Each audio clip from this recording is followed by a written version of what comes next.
I'd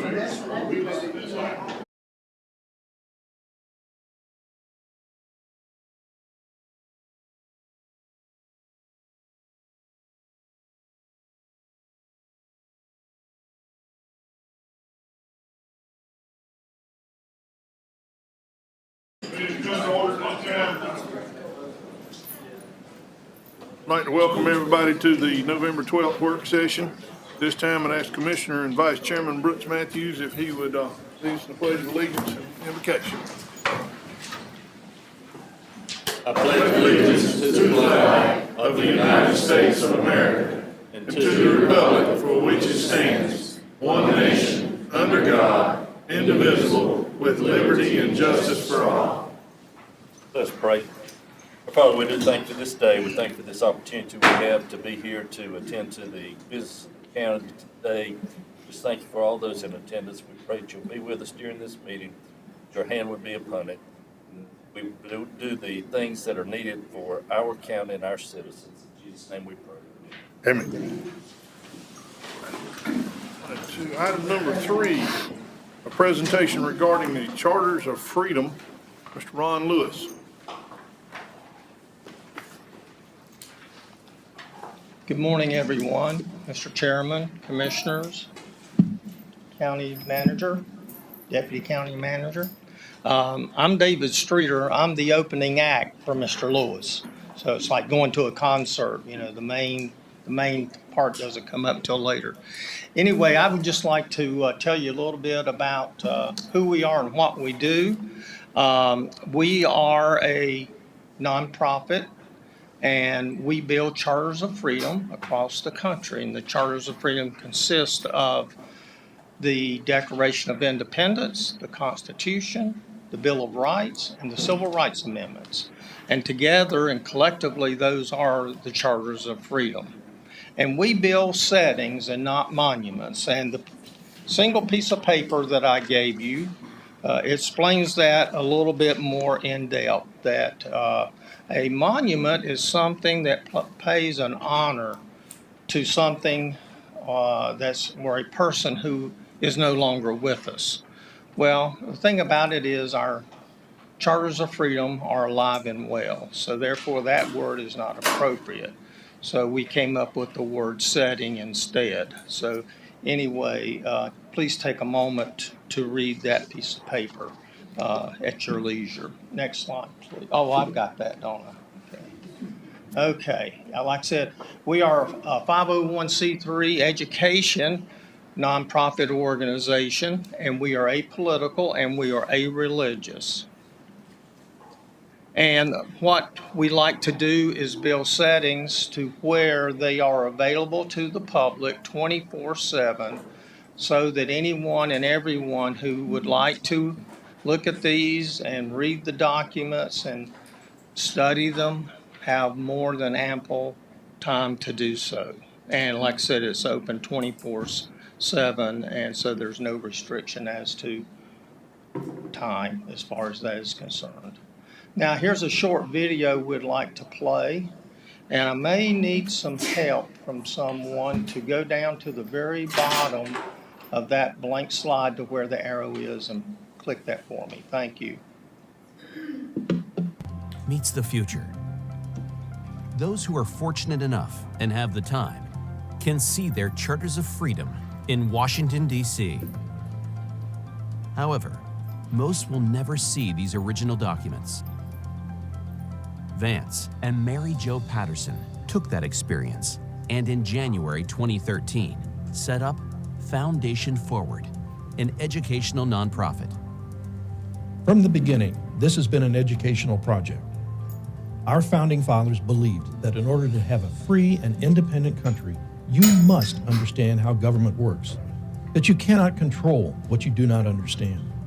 And that's the purpose of Foundation Forward, to educate our students and preserve the history of our country, of our founding fathers, the story behind these founding documents, and what it took to bring these amazing ideals to reality. There are 3,142 counties, boroughs, parishes, independent cities, census zones, and the District of Columbia in the United States. Our goal as a foundation is to place Charters of Freedom settings in as many of those communities as possible over the next 10 years. Once these settings are in place, we don't just leave. We begin our community outreach and other meaningful educational projects.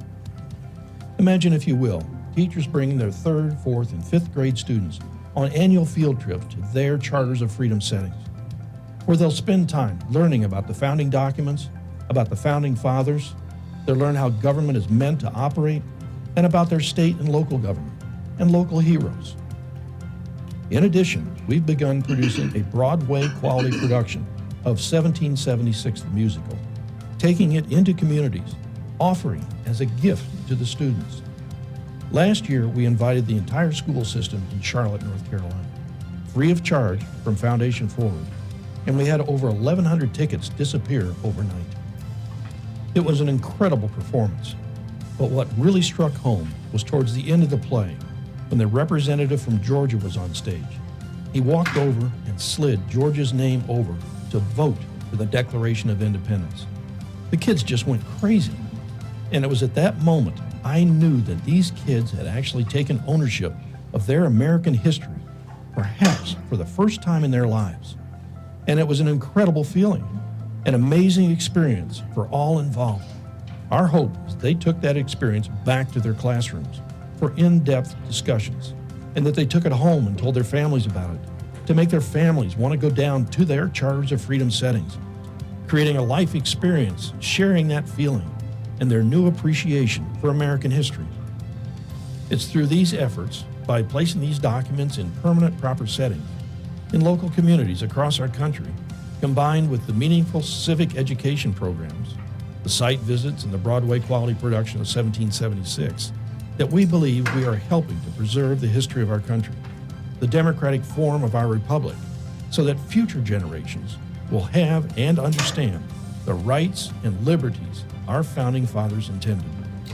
Our hope is that our future leaders will come from communities where they have their own Charters of Freedom settings, that your children will no longer grow up talking about the Constitution and Bill of Rights in Washington, but they'll be talking about their Constitution and their Bill of Rights, the ones they grew up with right in their home community. After one visit, these grade school children will know more about our history and government than most of the people in the United States. If your community is fortunate enough to have been selected to receive a gift of a Charters of Freedom setting, then that means the funding is in place. Funding that involves no tax dollars. Foundation Forward, an educational nonprofit where history meets the future.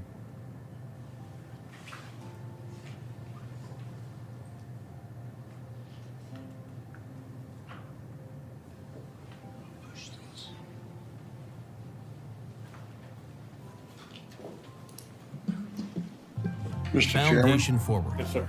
Commissioners, I'm an old county manager, 38 years to be exact. I enjoy these meetings. I'm kind of strange. But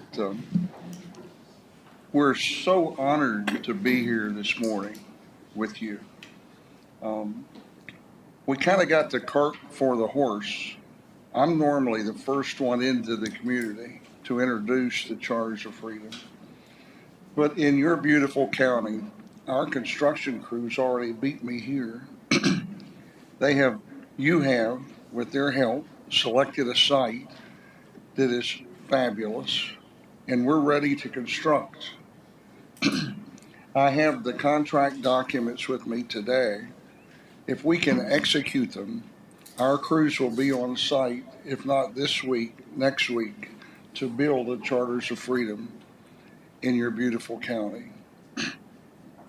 When we drove in last night from Morganton and got up this morning and come to the most beautiful courthouse in the state of North Carolina, and then call to see if I was at the right place. And they said, "Mr. Lewis, you need to go to the building to the right."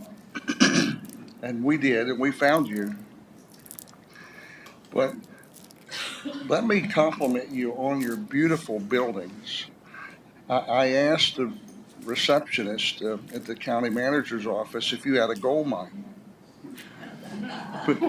Because you have some beautiful county buildings. We would like to be a part of that and bring the Charters of Freedom to Harnett County. Funding is in place. Let me make it perfectly clear what we do and what you might be interested in doing if you so choose. We gift the Charters of Freedom. That'll be the Declaration of Independence, the Constitution, the Bill of Rights, and the Civil Rights Amendments to the county. That's totally 100% our cost. Now, if you want to enhance the site with sidewalks or flagpoles or anything like that, that's your choice. There's 100 different ways to do it, and we have simply from grass approaches to elaborate concrete. Let me say that on July the 4th, we dedicated the Charters of Freedom at the Reagan Library in California. And just a couple of weeks ago, we dedicated the Charters of Freedom at the Carter Library in Georgia. We're being attracted across the country. Now, my goal is to build all 100 counties in North Carolina. I have 62 more to go, so that all 100 counties in North Carolina have the Charters of Freedom. I believe with the crew that we have on board now, we can do that in 2 years. But if it takes me 3, this 77-year-old county manager will go home after we have the Charters of Freedom in all 100 counties in North Carolina. Our wonderful founders, Vance and Mary Jo Patterson, have been amazing to work with. In the video, as it closed, it said we haven't spent any tax dollars. Well, I can't say that anymore. For the first 10 years, we didn't spend any tax dollars. Everything was private donations from private money. The last General Assembly decided that, there's a pretty good thing going on in North Carolina. We should be a part of that. And they funded 20 settings. Now, the funding for your setting will be one of those 20. And it's coming from the General Assembly. And with the hurricane damages that have happened in the West, and the governor projecting it'll take $53 billion to rebuild, that may be the last appropriation that we get. But we're still anxious, willing, and able to fund the Charters of Freedom across the other 62 counties that we haven't built just yet. Now, Mr. Chairman, do you or the commissioners have any questions of me? I have questions. And the question is not personal, but the question is of interest. This Charter of Freedom is nonprofit, so you're not asking for any funds from the county. Because let me say this county does not have a nonprofit committee. And so we must be clear of what you're saying and what you're proposing. Another thing is, does this charter include all the history of this country? Yes, ma'am. That's what I'm interested in, because I think it's a great idea. I really do. And I think it's something Harnett County really needs. But I can't say how we're going to get there. So I think it's a great idea if it includes all the history of this country, just not part of it, but all of it. Ms. McCoy, may I address your question? Yes. I was a county manager in Union County, North Carolina, Okay. in Monroe. And I thought I was going back for an old home week. And I made the presentation. And there was a young man that questioned me. And he said, Mr. Lewis, you've done a great job, but you haven't done anything for me. And I took a step back and listened to what the young man was saying to me. And we went back to Morganton, sat down around our conference table, and I said, we have a problem. There's a large segment of our population that thinks we haven't addressed their concerns. And we put our heads together and we developed a fifth pedestal. Not only did we build the Declaration of Independence, the Constitution, and the first proposed Bill of Rights, but we've added a pedestal that has the 13th, 14th, 15th, 19th, and 24th Amendments to the Constitution, which completes the circle and makes us all the same, regardless of our gender or the color of our skin. We all are the same Americans. The Constitution protects us all. Now, our founding fathers started out with something called the Virginia Papers. When Thomas Jefferson and James Madison went to Philadelphia to draft the document, they took with them the Virginia Papers. The Virginia Papers eliminated slavery. They hadn't been in Philadelphia very long until they counted votes and realized that they didn't have the votes to pass that. So they were brilliant enough to put language within the Constitution that allowed it to be amended. As society changed and as the times changed of our country, we were able, by large, what's the word I'm looking for? They allowed the Constitution in its wonderful creation to be amended.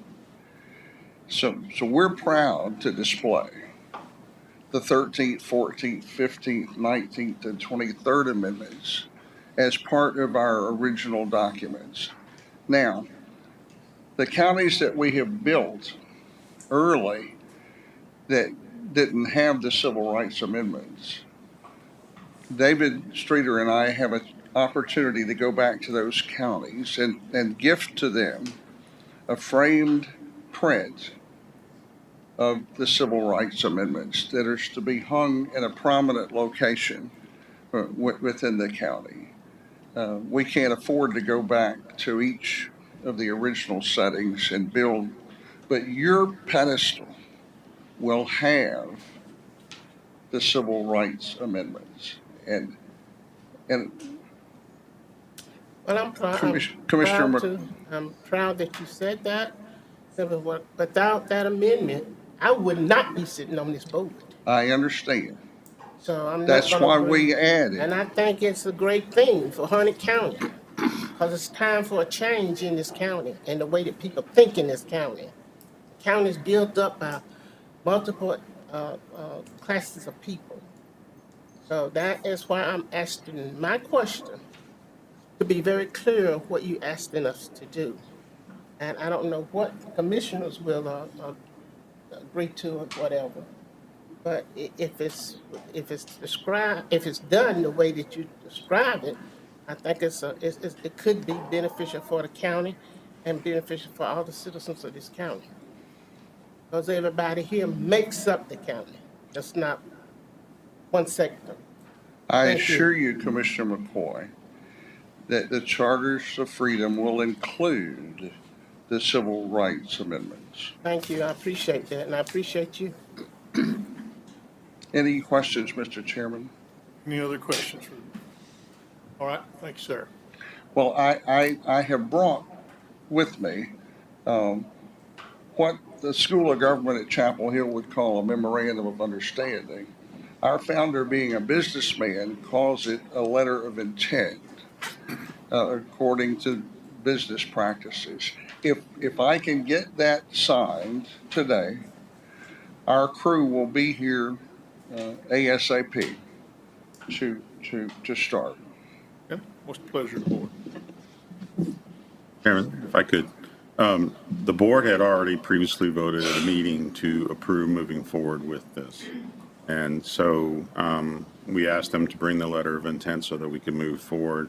Mr. Lewis really wanted to have the opportunity to present like he normally would so that we could see the end product. We have identified a very good site on the south side of Veterans Park next to the kneeling soldier. And so we're ready to move forward. Legal has reviewed the LOI and they're good with it. So I'll take care of signing that for Mr. Lewis. Where did you say it was gonna be assigned? What? Where did you say it was gonna be assigned? So if you look at Veterans Park on the south side, closest to this building, there's an area that's cordoned with some bushes and so forth. And we will have it in that location. It is a very small patch of grass. It'll be a great location. Our only thing that we'll need to do is we'll pour some concrete around the pedestals once they're complete. And Mr. Morrow and Mr. Snipes have contracted with a company to pour that concrete for us, a local contractor. So we'll begin work on adding the concrete to that area because we expect there to be many people traveling this area. We want it to look nice. So we're ready to move forward with that once they're finished with the pedestal construction. Well, you have my blessings. I might not been here when we agreed to it, but I asked my question because it was a concern to me. And I'm fine. Mr. Chairman, make a recommendation to direct the county manager to sign the charges of freedom LOI. Okay. So directed.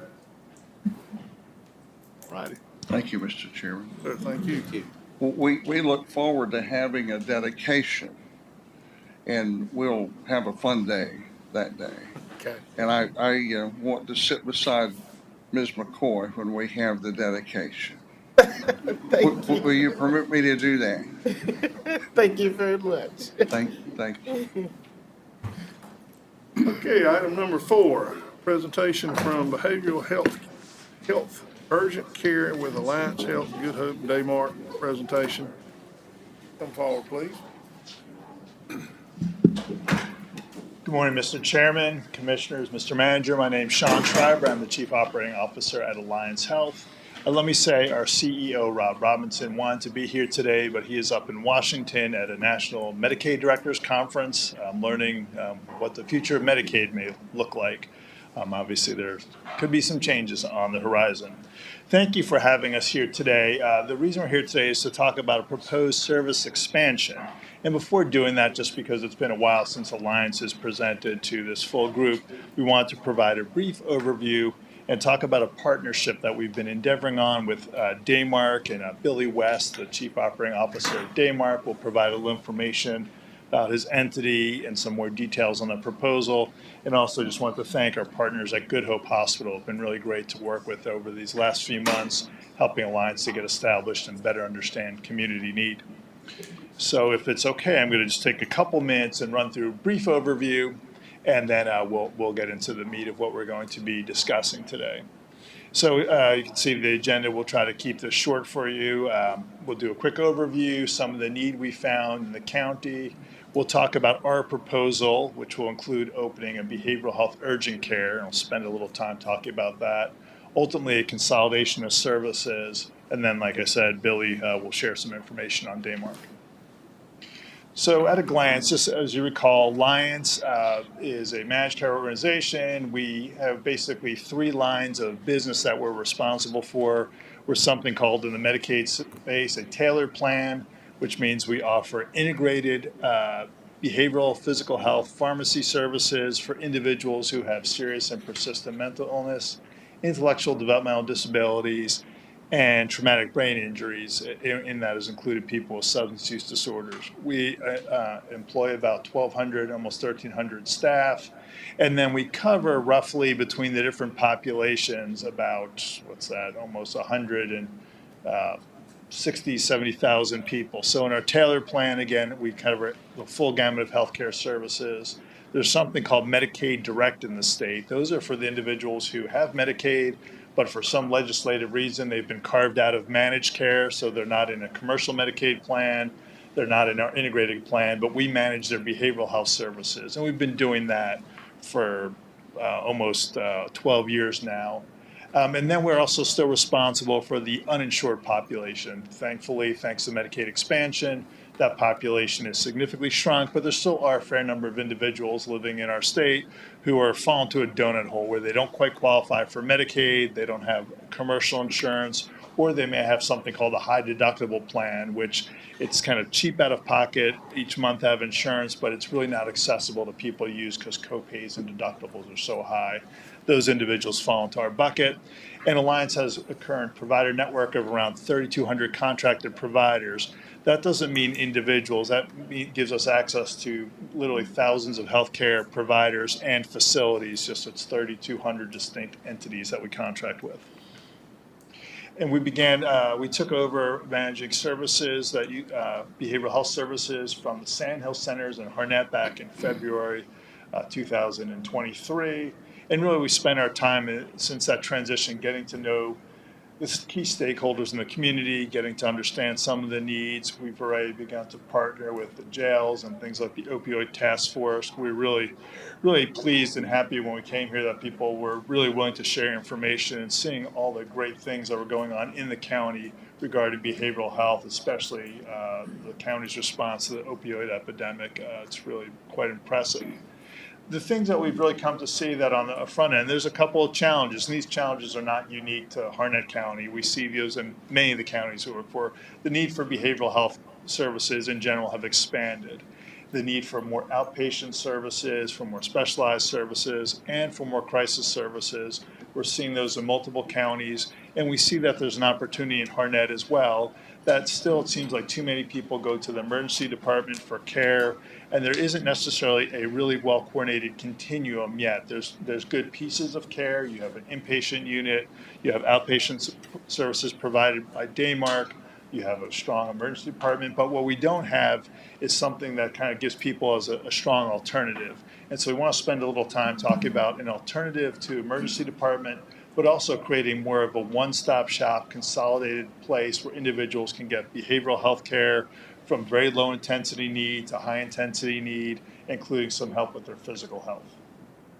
So one of the things that Alliance has done that we think works really well in multiple of the counties we work in is we like to work with our behavioral health partners and the counties to establish a behavioral health urgent care. And if you've ever been to a general physical health urgent care, it works pretty much the same way, whether you have a doctor or not, whether you're in treatment or not. If you're not feeling well on a particular day and you don't feel like you necessarily need to go to the hospital, but you can't get in with your doctor, or maybe you just don't have an established doctor relationship, you can go to an urgent care and get evaluated and start treatment. A behavioral health urgent care works the same way. They can be open 24/7 or they can be open limited hours. We think they're best when they're open 24/7 so people can access those when they're feeling like they're having a behavioral health crisis, but not necessarily feeling like they need to go to an emergency room. When someone gets to one of these centers, they get a full, complete screening and evaluation. They get a medical screening. They'll meet with a prescriber if medication is needed. And hopefully they can meet them with a care manager who helps get them connected to care, and they go on home.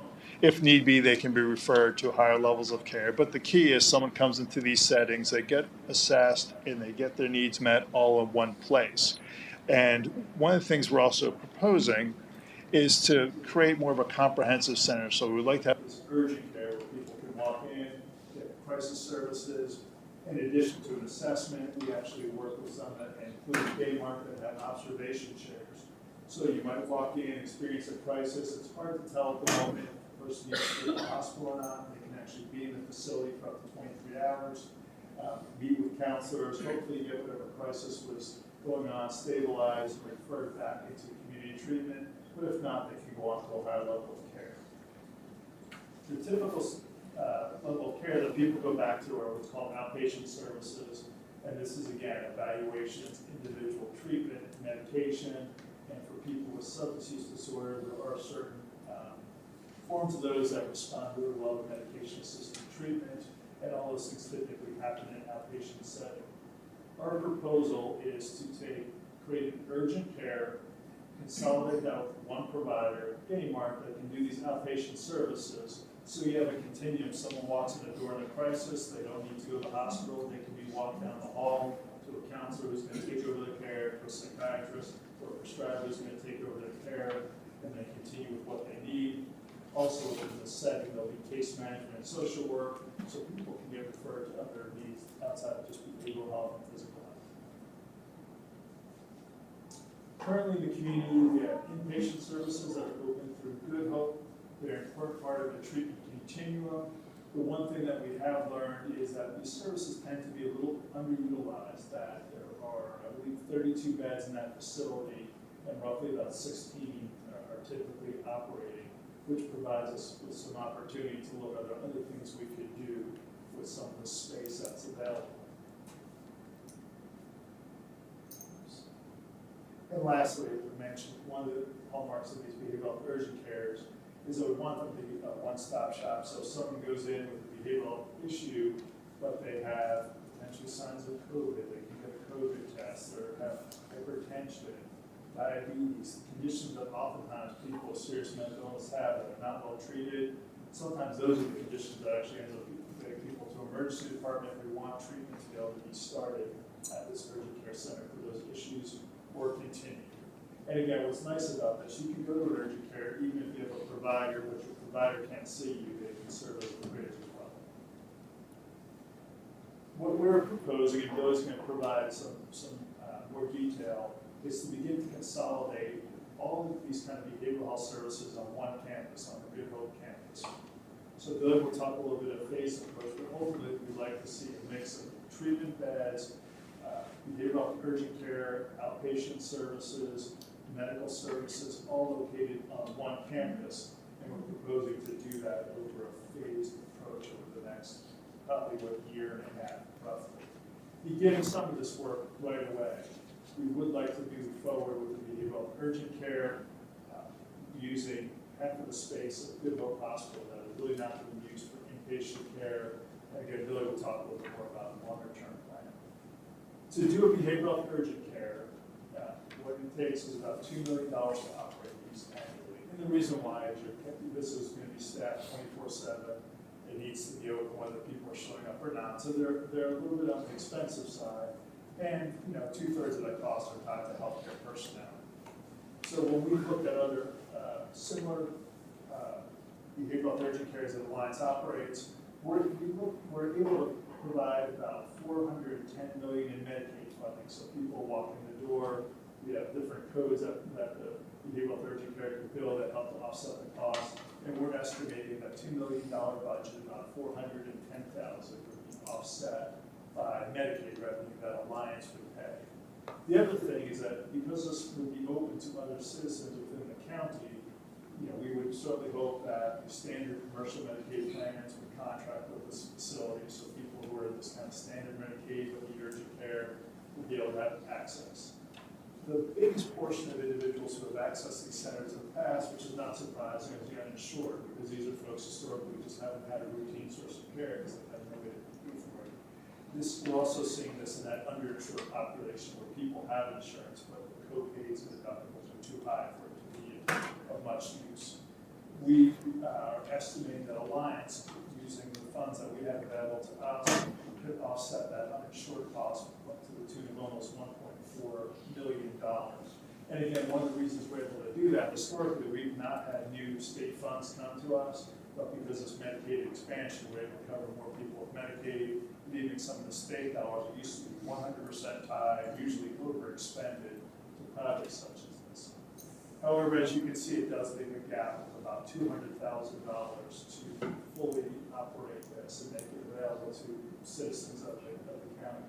So we are coming before you asking for the commission to consider, the board to consider $200,000 in annual funding beginning in fiscal year 2006. So assuming this will be open in fiscal year 2005, Alliance will cover all operating expenses, all the startup expenses, but we would have asked for ongoing commitment $200,000 to help shrink that gap.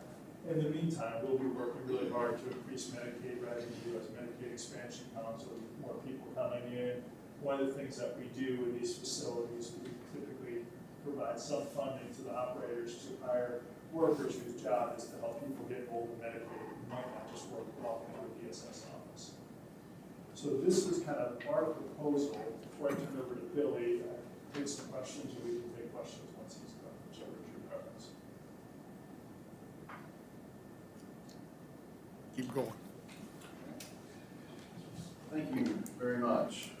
I'm going to say a couple of things about, a little bit about us. We are a not-for-profit. We are in 28 different counties. And you see our mission there. I do want to say some things about the former managed care company, Sandhills of the county. 22 years ago now, 21. I was working for an area program up in Davidson County. I'm actually from Harnett County and used to be threatened with the day mark from my parents. Years ago, they would say, back up, and they thought it gets healed back. Now I threaten my parents. They won't go to doctor's appointments like they should. But in all seriousness, Sandhills was really good to us. While we open, you're going to hear some behavioral health educators we have across the state of North Carolina, and we never could get traction in something here in Harnett County, which was surprising to me because we had behavioral health educators in Richmond County, Rocky Mountain County, tiny counties. We're opening one up in Rowan County in January. Sure, we have New Mecklenburg and Forsyth, those are other counties. Alliance has come in and taken over, and with the partnership we've had with Harnett County all these years, and thank you very much for that, because we treated a lot of indigent for a long time with the same state dollars from about 2009. And it was only through Harnett County allowing us to be in that building that we were able to do that. And Alliance has come in and said, we're going to have a behavioral health urgent. I think that's incredible. So just, I wanted to say that. I'm not saying that because they're here. I would say that in general, because I can also call out insurance companies not going to do their job, but we won't do that here. Just a little bit about us by the numbers. Let's talk about what's happening right now. This isn't about what's going to happen. This is about what's happening. And again, just a little bit about Daymar. We have 28 outpatient clinics. They're open at 8 a.m. to 5 p.m. Monday through Friday, or in holidays. They all serve as walk-in clinics too. So you can make an appointment or you can walk in. Most of your walk-ins are people demanding to be seen today because they're in some type of crisis. Sometimes it's very real. The sheriff's department range. Sometimes they feel like they're in crisis. And after spending several hours with us, they go home. Depression becomes sadness, crisis becomes something you cope with. It's not that we're downplaying it, but it wasn't what it seems to be. It's kind of like going to the urgent care convention, you have strep throat, you have drainage. It's the same concept, except with behavioral health here. Out of these, we have 5 behavioral urgent cares across the state. Some Harnett County residents use them, namely Randolph County Behavioral Health Urgent Care. We have a 6th one opening in Rowan in January. And we have 5 adult facility-based crisis units. And I want to point that out because they're now filled, unfortunately, with persons battling substance abuse illness. Where it used to be, it was kind of 50-50, behavioral health and substance abuse. We also have 2 child facility-based crisis units. We're not talking about that today because Good Hope Hospital has a psychiatric inpatient unit. So we think that's a good start. If you look at what's happening today, though, we treat 2,600, almost 2,700 unduplicated persons in Harnett County at the office right down here. When you break down, these are people that are in routine treatment. They're getting outpatient therapy, they're getting group treatment, individual treatment, they're seeing a physician, that type of thing. I think we have close to 800 of those 2,600 seeing our psychiatrists. And again, we're not for profit. If you see a data point you won't drill down, I'll be more than happy to drill down by payer, by where people live, all that kind of stuff, all that we addresses. Out of that, we had roughly 1,369, this is last fiscal year, people that used our walking line. And out of that is broken down. So we had 265 people that came in for diversion, that were diverted out of that 1,300. What that means is they came in either on commitment or their family members threatening a commitment. Most of it was threatening their commitment, or they came in and it was obvious that they qualified for involuntary commitment. But we didn't want to do that. So what did we do? Well, we stayed with them all day. We got mobile crisis involved. We may have driven them up to our urgent care, depending on each situation was a little different. So that happened 265 times. We did have to send 15 people to the emergency room. 5 were for medical issues. A lot of folks that see us have not had any primary care for a while. You'll be surprised how many people come in and say, this antidepressant just didn't work. I've been on 3 now. And then we look at their record and we see that they're diabetic. They haven't been on metformin in 2.5 years. They haven't even seen a primary physician in 2.5 years. They have Mountain Dew. They've got their cigarettes. You can see it in their pocket. And maybe this is not about depression. Maybe this is about your untreated diabetes. So often people come in crisis and they're talking about their sideburns and how much they've been drinking. Their feet are swollen. And that's part of it. So we do send them. We also had 10 people that were pretty aggressive. They're not going to take medication. They were agitated. We weren't sure what was going to happen. Those folks were sent to the ER. Probably half of those could have been sent to a behavioral health urgent care, but it was just too much to drop in Winston or something like that. The vast majority of them are sent home with an outpatient appointment, 1,089 persons. Now the key here is, this is Monday through Friday, 8 a.m. to 5 p.m., barring holidays, that's it. So you can imagine what these numbers could be. We were open, we didn't close. Because most people don't start coming in and demanding care till around 10 or 11 o'clock in the morning. And around 3 o'clock in the afternoon, we got to start thinking about closing. Because if not, I got a CFO asking me about overtime, I got a clinic director asking me about safety, and I've got problems. So that walk-in clinic really can't handle the crisis, the true crisis that we handle in the behavioral health urgent. Because that literally doesn't close. The average length of stay for behavioral, now I'm talking adults now, the average length of stay is roughly 8 hours in behavioral health urgent care. Children is a bit different. As you can imagine, you're in the emergency room, children get stuck in the ER, children sometimes get stuck in our behavioral health urgent care. And that's, rather than get stuck with us if it's safe, than get stuck in an emergency room where the DSS line. So that's a whole other issue that we're talking about. We did have, if you look at it, 38 Harnett County residents ended up in our behavioral health urgent care. The vast majority went to Randolph County. I think one might have gone to Forsyth. And you think, well, that's 38. It's not a big number. Well, it takes 2 hours to get Randolph County. And these people were coming in crisis, and for whatever reason, felt like I've given up on the emergency room, I don't want to go to the emergency room, and they had someone take them, or our staff took them. So that tells me you've got some untapped need here. Crisis was resolved in our FBCs, facility-based crisis. We had 45 admissions from our Harnett office to 5 different, each one of our facility-based crisis locations. And they basically got detox. Their average length of stay, that LOS, average length of stay is 6 days. And we had 5 children. Most of those went to Asheville. The average length of stay should be close to 12, but as you probably heard from the DSS director at ER, sometimes children get stuck. And so we were more than happy to keep those kids until we had a real plan.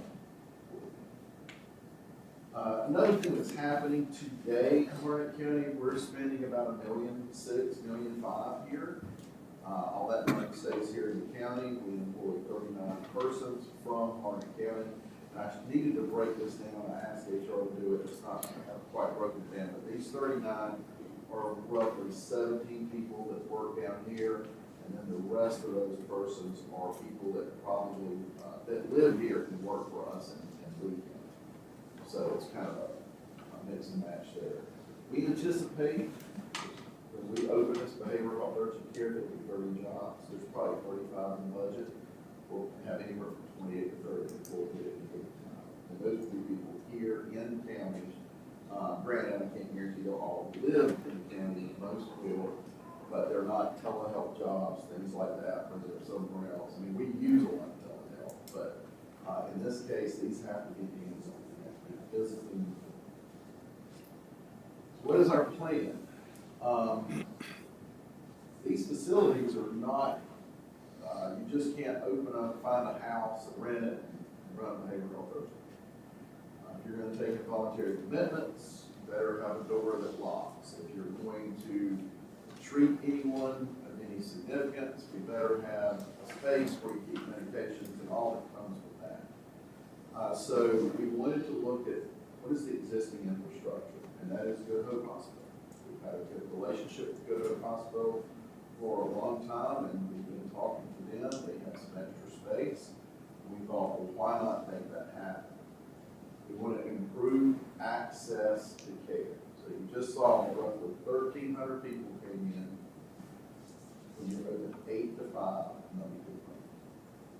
What happens if you're open 24 hours a day, 7 days a week? And at Good Hope Hospital, we think we can improve that by opening up this behavioral health urgent care. And as a former citizen here, I have no idea why we don't have one given the size of this county where some of these others are. So I think this is just a step in the right direction. And those are some of the things, the bullets I've listed that will happen with behavioral health urgent care. Now, if you've seen one behavioral health urgent care, you've seen one. When you go to Rockingham County, it's basically peer driven. You're not going to skip medication from us. You go to Forsyth County, not only can you get a prescription, you go to Mecklenburg County where Alliance is funding it, you get a prescription, and you can even get free medicine if you don't have any insurance. So they all vary. The one we're talking about opening here will be open. You can also keep them open, just extended hours. The one we're talking about here is 24/7, 365. I don't know that we'll have free medications, but we will certainly be able to get prescriptions. It'll be a locked facility at that time. Evidence-based. You don't do anything because you have a problem today. You do it because you want to build something for tomorrow. The state of North Carolina has, the federal government has something called CCBHC, or Community Behavioral Health. We were certified as that in comparison to Wilkes County. We had a pretty good bit of federal money for that, but it was a one-shot deal. It was a 2-year deal. And it was, I'm not complaining, it really helped, particularly in Wilkes County. The state of North Carolina does not have a certification for that, but that is their next step, is to have that certification so you can pull federal money in after all this Taylor plan stuff you're hearing about, privatizing Medicaid, managed care, Medicaid expansion. This is basically the next step of certifying that. And this is a fancy way of going back to what we used to have here in mental health. Instead of saying we've got to get state and county dollars paid for indigent people or underinsured people, this is a way to bridge that gap to federal money. I think we can be a community, a CCBHC in most of our counties, but when you have everything on a compound, like Good Hope Hospital, where you have outpatient care management, behavioral health urgent care, you have an inpatient unit that can take referrals, back and forth, that just seals the deal where we would qualify just by default. And that's still going to require all the paperwork and all that, but that's my problem. What my problem won't be is I don't have the services to check the boxes. So that's kind of our plan, both short-term and long-term. We've been very successful running these. We have your phased approach. We would really like to open this in January, but I'm not going to this is kind of a late start because it's more than just hiring staff. You got to train these staff. We got to meet with the sheriff's department. For example, Forsyth County Sheriff we're still working on stuff. But the Forsyth County Police Department, they have it down pat. Forsyth County EMS, not Forsyth, but this is Police Department, Forsyth County EMS, we have it down pat. They know who to bring to us and who not to, depending on if they had Narcan in the past 30 minutes or 3 hours, that kind of thing. So we've got to work all that out, as well as train staff. We do want to integrate primary care. We see way too many people, too many health problems. Our doctors are doctors. I joke with them all the time. They're psychiatrists. They want to be part of the medical field. They are. They've done their rotation in heart surgery. They've done their rotation in primary care. They can certainly write a prescription for metformin or lisinopril for some high blood pressure until that person gets to a primary care. So we might just start that. That would be able to go around the July area. And, I'm not going to promise anything here because I don't know. We want to explore the future use of that space with Good Hope and all the other stakeholders. I talked about a child facility-based crisis. Is that what's needed? Probably not. There's a few points. But I don't know. Let's have a conversation. Do we want to expand inpatient beds? I don't know the answers to those questions. But that's something I think in phase 3, we can set up. So I'm going to be quiet. I can talk about behavioral health issues all day long. So, before you. But questions, comments, and again, if you want to drill down on some of this data, I can get that to you later. Questions from Mr. West? I don't have any questions, but I do have comments. I'm much familiar with the Sand Hill Board because I served on that board for 4 years.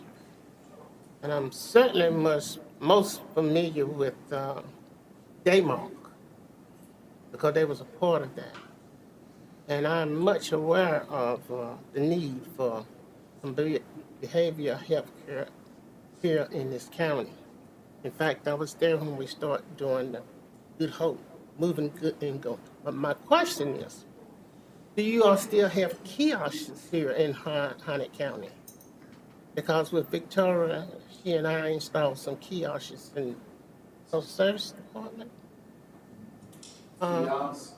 Where people that were having these behavioral health problems late at night and all through the day or whatever, they could go to that kiosk. It was in the library too.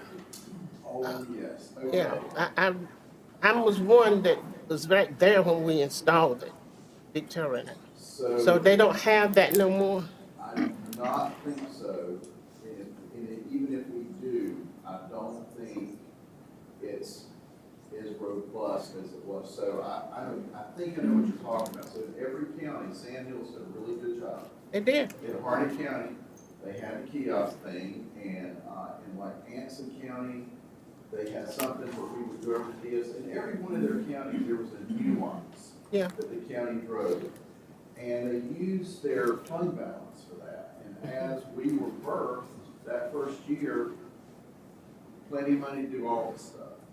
And it was back when Mike Watson was the CEO, you remember Mike? Mike then went to the state, and I thought that was going to be great because he'd be with the state, he understood the services, he'd be funded, and I watched him get beat down like everything else. You go to the state with great ideas, and there's just too many competing factors. And that's probably Well, when we changed everything over to the state for healthcare, that really changed the dynamics for everything. So it did change. We lost over the Sand Hills tenure, those dollars shrank and shrank and shrank.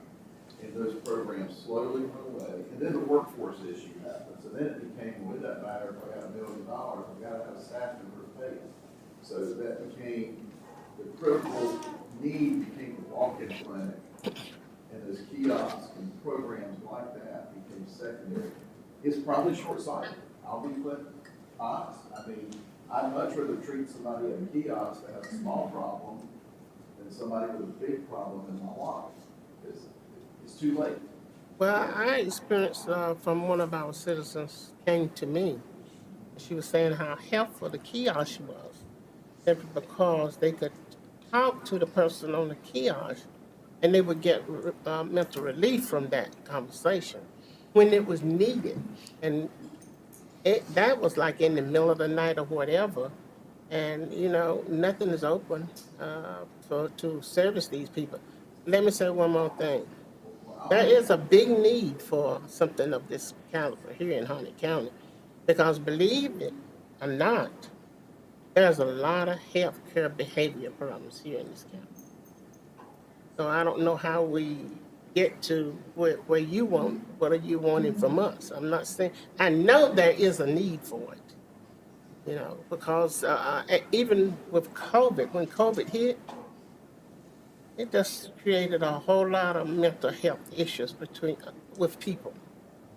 And people that was very healthy before that, but going through that stress and that medical period, that health medical period, it created a lot of problems for people you wouldn't even realize. Well, I'll make a commitment to you, we'll do something like we do in Charlotte. When that funding goes away and you don't have a behavioral health urgent care, often those kiosks or these programs close. One thing that has helped, I know in Mecklenburg County, we have a behavioral health urgent care station 24 hours a day. We have a group that provides homeless services, and they have not a kiosk but an iPad. Yeah. At their headquarters. And so their homeless cannot get across town to our behavioral health urgent care. But our behavioral health care is open 24/7, so that homeless person can leave whatever program they're in. They can go to their headquarters, which is open 24 hours a day, or their head office, I should say. And they can see us just like that kiosk. This is an opportunity. This thing's gonna be open 24/7. It's gonna be staffed.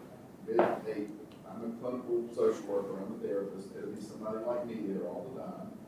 And if there is an opportunity to put an access point in a library or wherever, or just at the person's home, we're doing it now where people can call.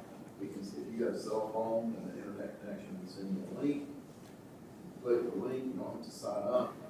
But that's only Monday through Friday, 8 to 5. This allows us to do it 24/7. I would say you can piggyback off for site or Randolph. The problem is the volume gets time. And then I'll be here explaining to you how we could get your citizens in time, because I'm really doing it from 3 counties over. So it's just better to do it from the county. I hope that makes sense. It makes sense, and then I will say that the opioid, I think this kind of falls in with the opioid task force, we're serving on that, since we're organizing it. So I certainly see the need. You say, Colin? Thank you. Thank you very much. I think this is an excellent thing. You know, we talked in our meeting, talked about some of the logistical issues that need to be addressed and respondent control and those kind of things. You can get those worked out. I think we're headed in the right direction. Thank you very much. Thank you. So I guess we need to put this on the consent agenda for next week. And it would be, basically, it would be a motion to support the funding. And then when you do the budget, you would actually approve the funding for it when we do the budget approval. Put it on the consent agenda, Madam Clerk.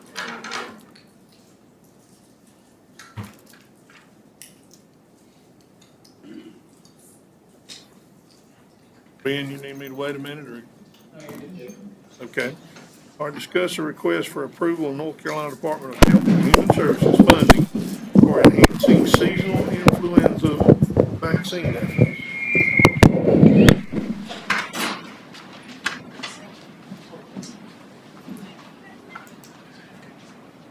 Good morning, Commissioners. Tell me to hang on one second. Ready? I'll just turn it. All right. So I have 2 requests for you this morning. My first one is to request to receive funding from DHHS. This is coming from CDC. They've selected 10 counties in the state of North Carolina to participate in a farm worker flu program. So this program allows farm workers that work with livestock, dairy, poultry to receive a flu vaccine this season for no charge. Recommend approval on the consent agenda. Put it on the consent agenda, Madam Clerk. Item number 6, All right, so my next request is the addition of a new position.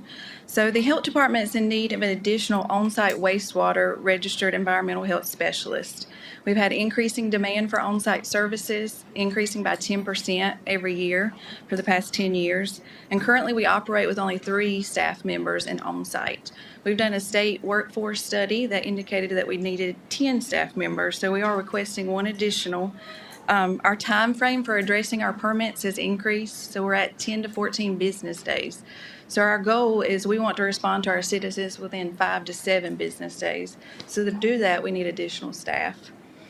And you'll see on your agenda to employ a new environmental health specialist with a start date of January 16th, what cost it would incur. And for those 6 months, it would be $38,483. And for a full year with salary and benefits, it'd be approximately $84,000 to add that position. The addition to this position is vital to making sure that we can respond and serve our citizens in a timely manner and protect our community. I am available for any questions, and I also have Oliver Tolksdorf, our environmental health supervisor, here if you have any questions about on-site as well. So we thank you for your consideration.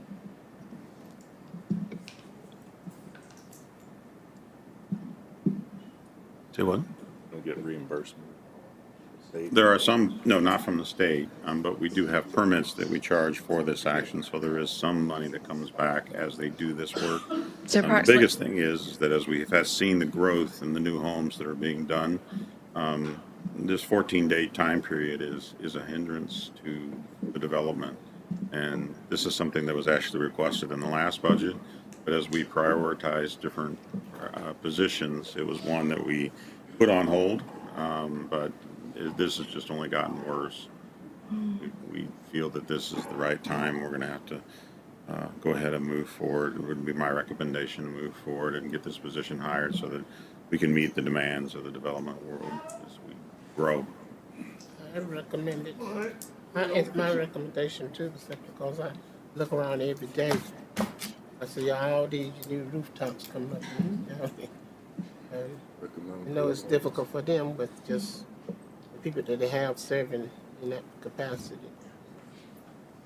Okay. Put it on the consent agenda, Madam Clerk. Thank you.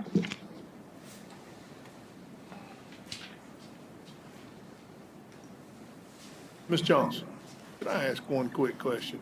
I'm looking at your numbers here for salaries and whatnot. Is that going to make us competitive with the surrounding counties?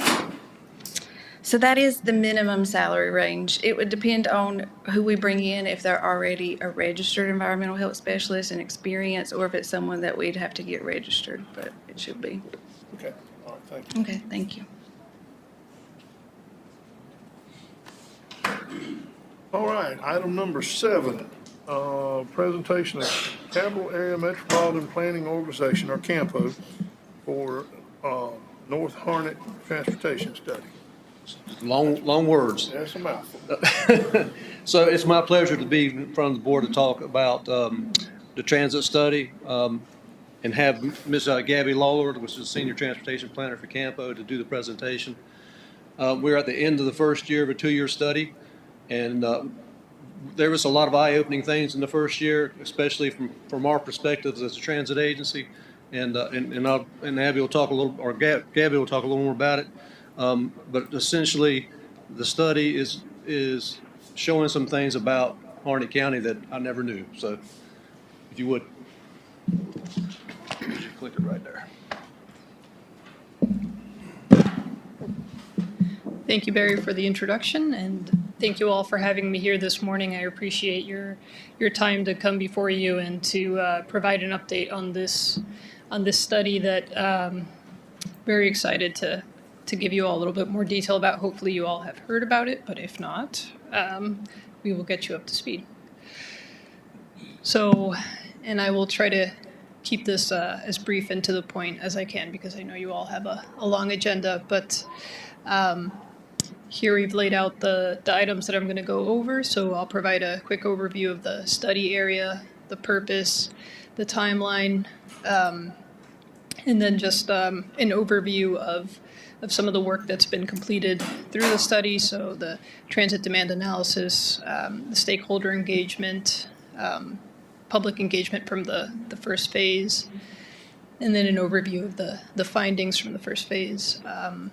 And moving on to what the bigger focus has been in phase 2, which is the proposed service area and service types that we are taking a look at, and then next steps. So to orient everybody, the study area that we are looking at it's roughly the northern half of Harnett County, and the reason for that is it's just the portion of Harnett County that overlaps with Campo's boundaries. So it includes Anger, Lillington, and Coates, and it's also includes Buies Creek, Campbell University.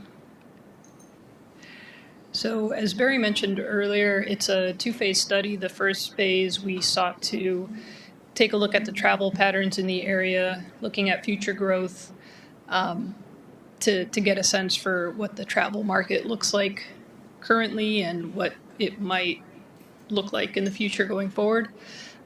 It was also meant to educate residents and stakeholders as to the different types of transit that are available out there, and to gather views on different aspects of transit to try to get a sense of, is there a demand for it? Is there a need for transit service? And so overall, the purpose of phase 1 was just to figure out, is there a demand, a need, a desire for increased transit service in Harnett County? And as I'm sure you all know, currently the only transit service that is available in Harnett County is through HARTS, which is doing a great job of covering basically what it can within its purview, but is also pretty much hitting its capacity. So, what we sought to determine through this study is there a need for something beyond HART service? And so phase 2 initiated this summer and looking to wrap up by the end of June.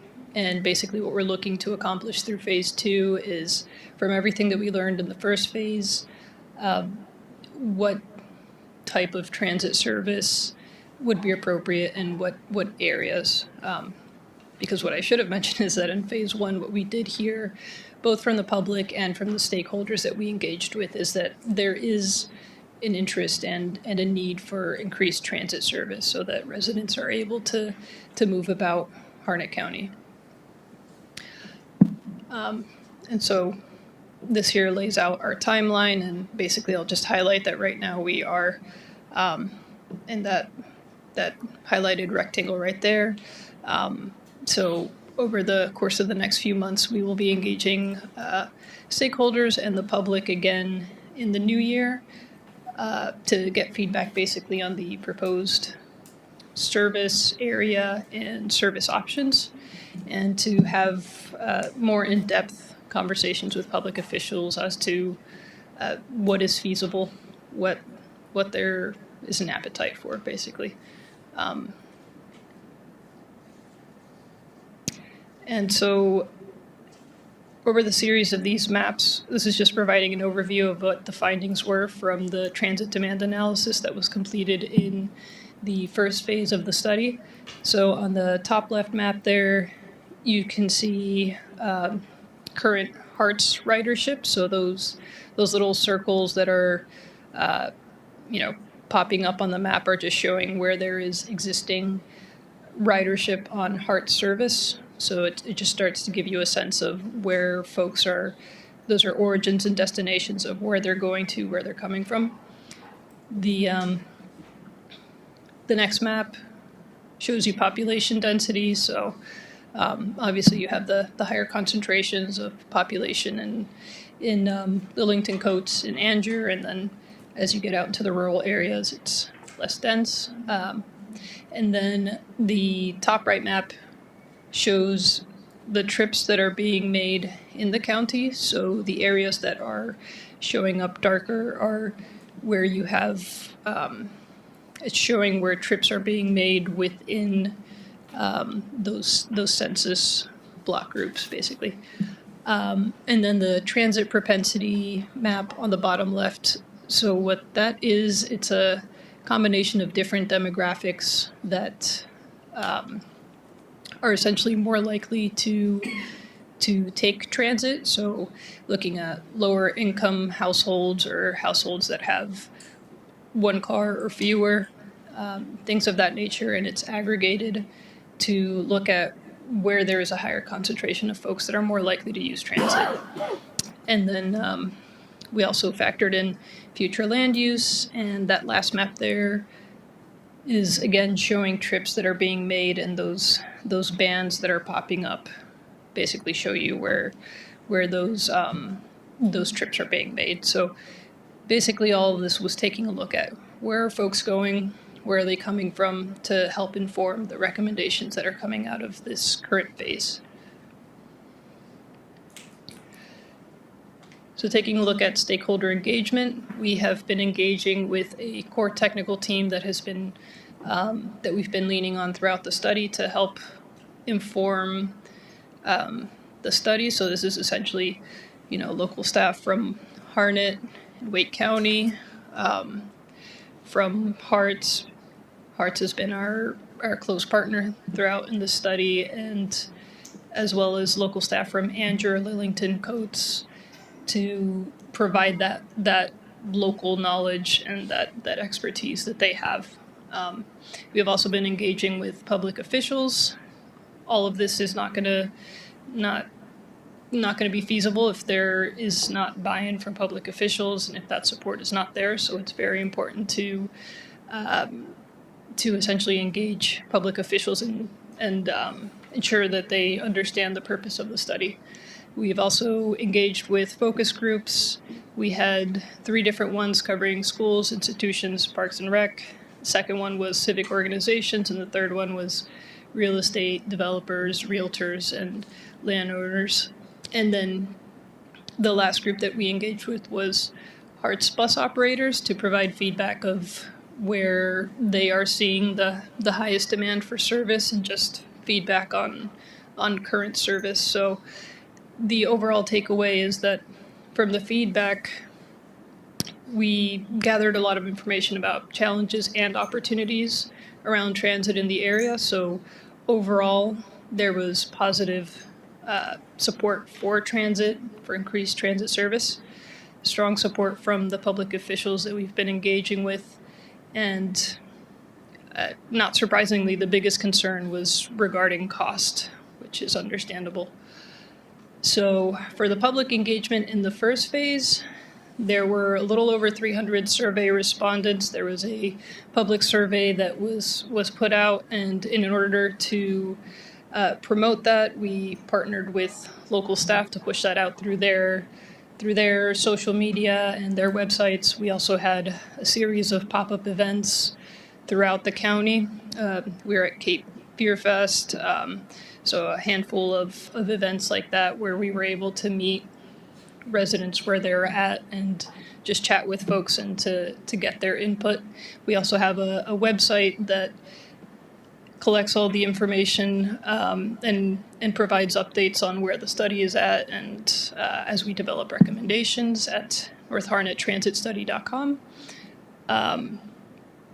And so if you would like to visit that website, there's more information there about the different outreach activities and essentially the work that's been completed thus far.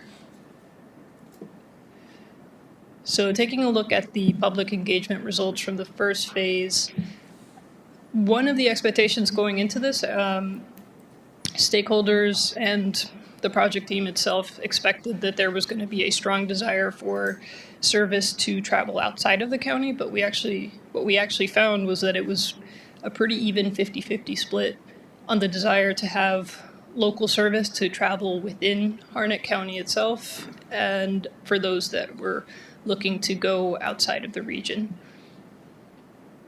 And in terms of operational preferences, what we heard was that there's a desire to serve job centers, shopping, recreation, and medical trips, not as much of a focus on accessing employment and schools. So that was another big surprising takeaway.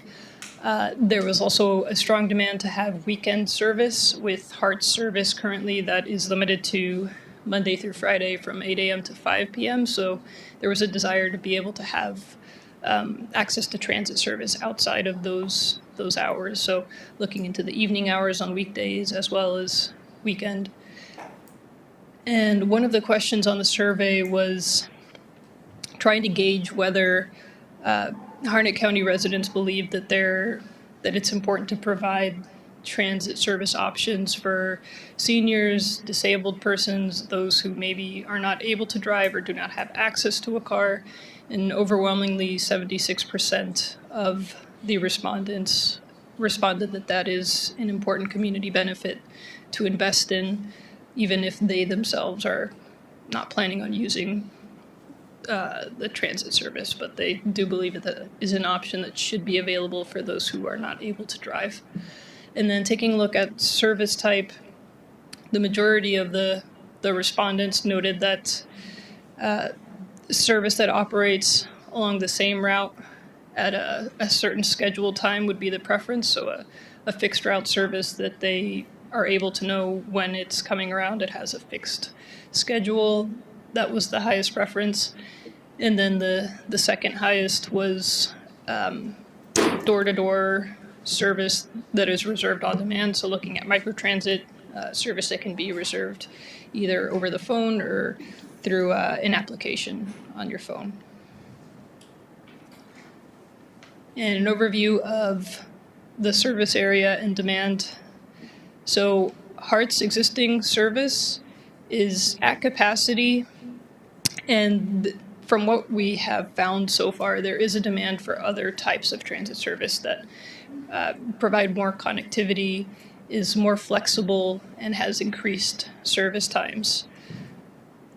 Most of the respondents said that they would use the transit for access to shopping, recreation, and medical trips, and like I mentioned earlier, slightly less emphasis on work and school trips. And again, looking at the analysis that we completed in phase 1, based on existing travel, there's the strongest amount of travel occurring between Lillington and Angier, and based on existing Heart's ridership, it is strongest near Lillington and between Lillington and Coates. So again, just using that takeaway to help inform the recommendations.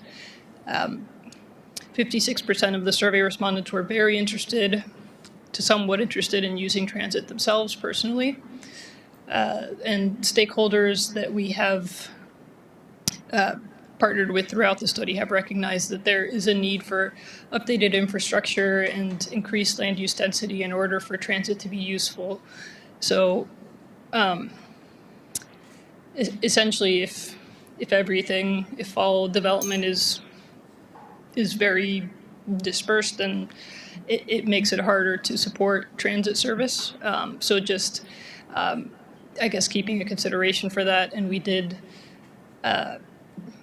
essentially, we have coordinated with Harnett County staff as the work on the comp plan has occurred to coordinate the recommendations coming out of that study with this one. But there is overall support from the public and from stakeholders for more enhanced local services and to connect to areas locally. So based off of all of those findings, the proposed service area that we are looking at is highlighted on this map right here. And so what you see there is that captures all of the key origins and destinations. It responds to the public and the stakeholders' desire to provide transit service within the study area. And so the point of this is that it serves as a starting point to look at transit service options that focus on connecting residents to work, shopping, and medical appointments. There's more of a local focus on the areas in Lillington, Angier, and Coates, which is not too surprising. That's where you have the more dense areas within the study area that we are looking at. And so on this slide, we've been using this throughout the study to explain of the different transit service types that are out there, this just kind of shows you, so based on population density, you can get a sense for what transit service is fitting. So we're not looking at light rail or heavy rail, at least not anytime soon. So what is highlighted right there is fixed route bus service, commuter express service, and microtransit. And so those are the options that we are taking a look at, and we'll be weighing the pros and cons basically of any of those options. But based off of everything that we have found through the first phase of the study, these are the types of service that would be fitting to address the need that is out there. So in terms of next steps, the core technical team will be having a joint workshop with public officials this Friday, and I wanted to put that ear in your bug for any of you that maybe had not heard about it, but I would like to welcome all of you to come out this Friday. We're having it in the Commons area just next door. It'll be Friday from 10 a.m. to 12 p.m., and basically we'll be discussing the service area, but more specifically the service types, and just taking a look at realistically what is feasible to implement. And then based off of what comes out of that, we will refine the messaging and the questions that we are taking to the public in the second public engagement round in the new year. And then after that, we will start wrapping up the study and preparing a phased implementation plan and a final report that will basically conclude the study. So with that, hopefully I have not put you all to sleep. I am happy to take any questions that you might have. Otherwise, my contact information is up there, but yeah, happy to take any questions. Okay, questions from the lady? Why Dunn is not included in this study? Dunn, they have more citizens over there in Dunn than they do here in the Littleton area. I mean, why are they not included into this study? They're not part of Campo. They're not what? Part of Campo. They're not part of Campo. Yeah. So that basically the study area boundary was just determined by the area. The ones that are in the Campo area. Right. Okay. But the hope is that the resources that are coming out of this study are ones that Harnett County could use to look at eventually expanding service outside to other areas of the county. And I have one more question. Barry, do you have any outside contractors now with Hearts? Or is Hearts doing all the? We do not have any outside contractors. We're doing it all ourselves. Y'all able to cover all these areas so far, right? Well, I mean, we with our own drivers, we can support the demand that we have. Now, there is demand above what we can do, so we do have to turn people down at times. But the fundings, we have to use the funding sources that we're given, and it's a lot of times it's not feasible to split up those dollars, the road funds, and those kind of things. We used to farm out, lack of a better word, Medicaid, but that's all changed. So we don't do Medicaid transportation in that sense. Well, I gotta say, I can't complain because I think you do an excellent job of transporting senior citizens in the county, which this county does not provide a lot of benefits for the senior citizens. So I appreciate what you do. We appreciate that. We're trying to expand. I think you mentioned seniors. We try to expand with seniors. You know, COVID stopped all the transportation for senior centers, almost all of it, and that's slowly coming back a little at a time. But we do a lot of public outreach just for that group of people. Well, it's much needed because I'm a senior citizen too. Thank you for what you do. Yes, ma'am. I have a comment or concern. It kind of piggybacks off of Commissioner McCoy's concern. Understanding that Dunn and then the western half and southern half of Harnett, obviously we've got the geopolitical boundary of the river. We've got two different metropolitan planning organizations. You know, FAMPO is on the other outlying from this presentation. Now, I understand Campo's presentation on the Lillington, Coates, and this side of the river. Now, the majority of our population and citizens are on the other side of the river and in Fampo. If we're focused on this area where we have all of our county seats and county offices and services, I would like to definitely see a study from Campo. I mean, I'm on that board as well. That's something that I'm trying to implement here as well. Is we're not providing those services in order to get that high concentrated population of our actual citizens up here into this area in order to provide them transportation to utilize our county services. So first thing, you're right. We want to study. We want to engage with FAMPO to do a study like this because we know, in fact, Chance could tell you that we have a fixed route, for lack of a better word, that runs through Anderson Creek and all that area every day. So we do provide a lot of transportation out there. It's not as focused because of the study here is focused on the north side. However, we know that there's a lot of connections, and we try to connect with we go down to Fayetteville, Cumberland County, we go to all the surrounding counties. So we do already know that we have a lot of transportation requests for that area. And we're engaged with that. So a study would help us better define. And when I said there was important things that I learned through this first year of the study, was all the transportation that was going between Lillington and Andrew. I just never realized how much. I also realized during the study, and it's not really mentioned in the slides, how many people in Harnett County do not have a car.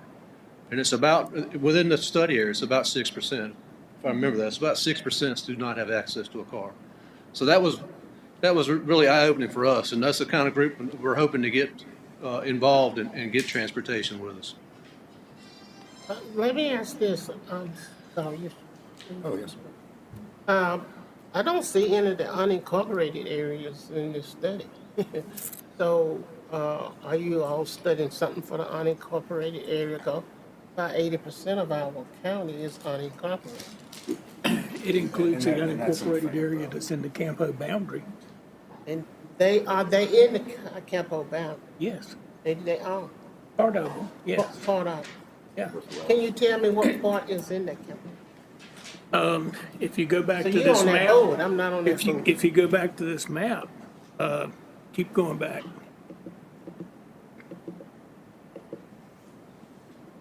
Those. Right there, okay. Northwest Harnett, the area outside of Anger, between Anger and along 210, the area outside of Coates, between Coates and down 27 and to 421, all of that's unincorporated, and it's included in this study boundary. But it's not circled. That's what I'm saying. I don't see it circled there. That was one reason why I was asking that question. Sure, and I can speak to that. So you're not seeing it circled because essentially we're trying to figure out where does it make sense to essentially start providing the transit service and then allow the county the opportunity to build on that after it establishes a stronger transit ridership. And so the reason that you're not seeing that area circled is just that we are focusing more on the areas where there's a higher amount of trips being made and where there's more density. So that's why you're not seeing those areas circled, but that's not necessarily meant to exclude it. It's just we're trying to make sure that we provide recommendations for where that demand is highest, and then the county, as the transit ridership builds, could expand services out to those areas as well. Well, that makes sense, but it seems to me those areas that I'm talking about are highly populated areas. And I do know, I'm much familiar with the areas, especially out there in the western part, and to some degree the northwestern part, where you have a lot of people that fit these categories that don't have jobs and senior citizens and all of that. But I'm not going to argue that point. I mean, you all doing the study, And I can't complain about what you're doing, it's just curiosity. That's it. And if I could make the point, so our system's a demand response, so you call and we schedule you and pick you up. This is not including demand response. It's like Gabby's saying, they're looking to see where the density is for having an opportunity to have a different type of service, not just demand response, but also fixed route or something like that, Yeah. microtransit. So that's the reason why those maps are really showing those denser areas that would have a propensity for public transportation. Thank you. I understand. All right, any other questions for these folks? All right. Thank you very much. Thank you for your time. We need to put that on. No. Session presentation. Okay. All righty. Item number 8, discuss a request for approval of the Cape Fear Shiner Park Phase 2 project ordinance. Good morning, Commissioners. So as Chairman Morris mentioned, looking for approval for project ordinance for Cape Fear Shiner Park. For those that don't know, Cape Fear Shiner Park is located at the end of Alexander Drive, past the agricultural building, adjacent to Sand Hills Antique Farm Park. We did the first phase in 2021. That phase included water access for canoes and kayaks, 2 multi-purpose fields, 2 ball fields, a sand volleyball court, some nature education opportunities, and over 3 miles of walking trails. The second phase is what we're looking at today. Is adding to those amenities, including 2 picnic shelters, a playground, a restroom facility. Right now, it's just Porta Johns that are servicing that entire area. And then obviously some infrastructure to go along with that. This one does create some different opportunities than what we've done in the past with some of the things we've done in-house, where we're able to just clear a small plot of land and put a picnic shelter playground in. We are surrounded by a lot of wetlands and the rivers adjacent to it. So we do have to do a little bit more design and engineering for this, just because there are some wetland areas. So we want to make sure that we're meeting code when we put restrooms and everything else in. This funding for this project was done through the CIP process, and it is available for funding in FY25, FY26, planned through there, and the funds are already in the capital reserve fund.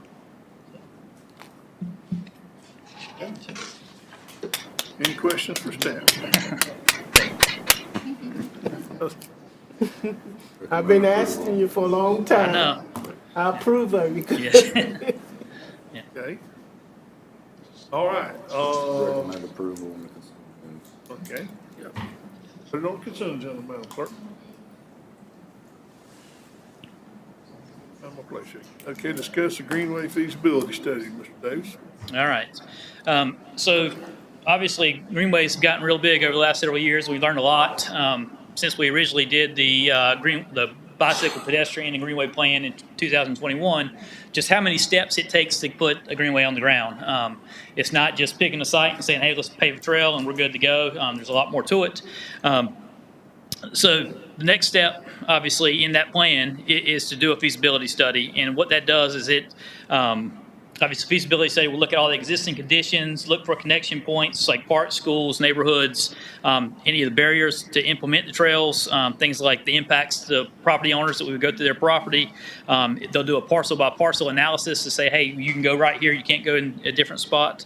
They'll look at permitting challenges where through the Corps or either through NCDOT, and actually go out and do the field review. So they'll actually walk the trail to actually get the exact location of that.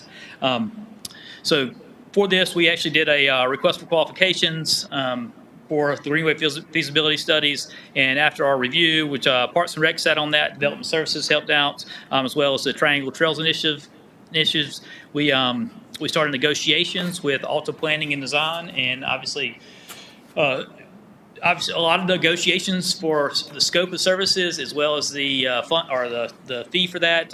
We had to talk through it because it was a little bit higher than we originally expected. But after talking to other organizations, they are within what actually a feasibility study would be. So we took 3 months of negotiating and finally got something we were comfortable with.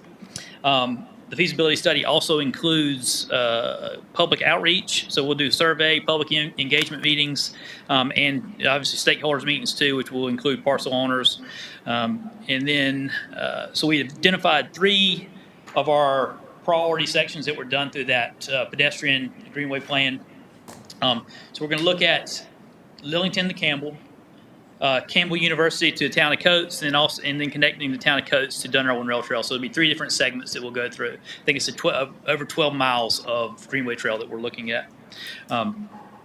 So with what we're looking at doing with the Great Trail State Grant, which has a segment going from Raven Rock to Lillington, it's one of those segments. Through this whole process that we're looking at, we'll actually have a trail looking from Raven Rock to Lillington all the way to Dun and Irwin, so connecting all the way down. So it's a big connection piece. This feasibility study will also provide us with an action plan and cost estimates to be able to do our funding strategies for the work through the CIP plan to actually build the trails. So this is just the feasibility study. This does not have anything to do with construction. So looking to go into contract with also planning and design. Questions from Mr. Yes, sir. Taylor? Okay, pleasure to board.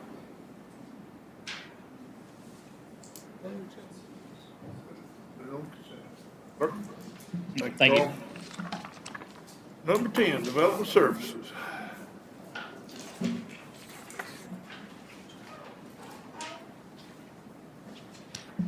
Hello there. Good morning, Commissioners. Sarah Arbor, Long Range Planner with Harnett County Development Services. So we will have 4 agenda items coming before you at the public hearing November 18th, 3 of which are proposed rezonings. And the last will be a proposed text amendment. So for our first item, we have case plan 2409-0001. This is a rezoning request to rezone from the industrial to the RA20R zoning district. Owner of record is Weeks Farms Incorporated, and the applicant is Seth Thompson. So this is a request for a partial rezoning. It would be a 38.8 section of a 98-acre property. This property is located off of US 401 South in the Lillington Township. So there's a portion of the property located to the north. It's about 20 acres in size, which is already zoned RA20R. The applicant has also stated, as shown here on the map, that there is an area of the property that they do wish to retain as industrial if the rezoning is approved, and that is outlined in black. Next, I just want to point out, I apologize, just back to the vicinity map. There are 2 other properties shown here on the map, which are hashed and white stripes there. Those are 2 properties that it was the intent of the applicant to include these properties in this original application. They are both owned by the same owner of the property that we are reviewing on this item. Those are going to be on the next agenda item that we will review, but just wanted you to have that information going into this, that these 3 sites are all related in this rezoning request. So this property, it's been used for agricultural activities as well as the existing solar energy facility. The surrounding land uses consist of single-family residences and manufactured home park, agricultural activities, as well as vacant land and forest land. We'll take a look at the zoning compatibility map there. You can see that area to the north, which is already zoned RA20R, which is a requested zoning district. The next thing I'd like for you all to look at here on the map is there's an area in orange, just a few parcels to the south there. So it's a recent annexation by the town of Lillington. When the town of Lillington annexed this property, they did also rezone it from Harnett County Industrial to residential. Just wanted to point that out here because there is, with that recent change, that this is an area that that is kind of transitioning more to residential from industrial. Okay, and next we can take a look at the land use classification compatibility map, just showing here that the future land use of this property is agricultural, rural, residential, which is more compatible with the requested zoning district. Right, and there have been photos for the site provided for your review.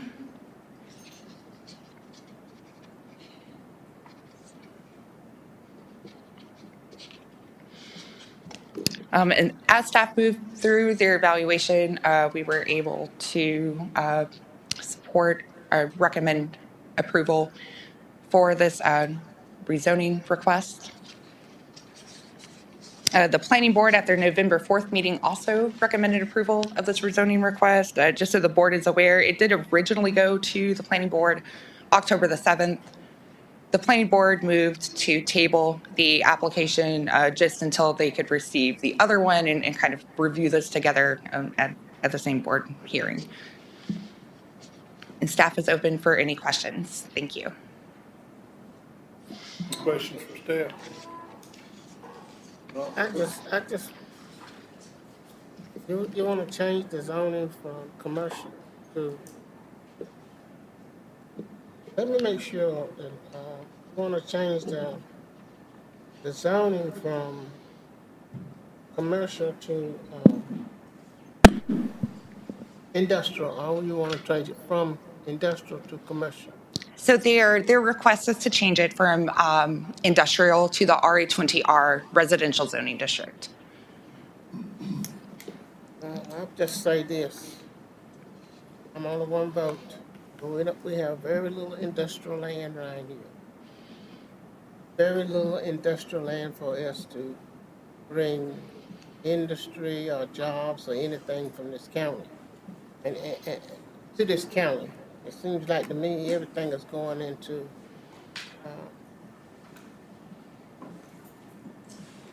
I can send up next.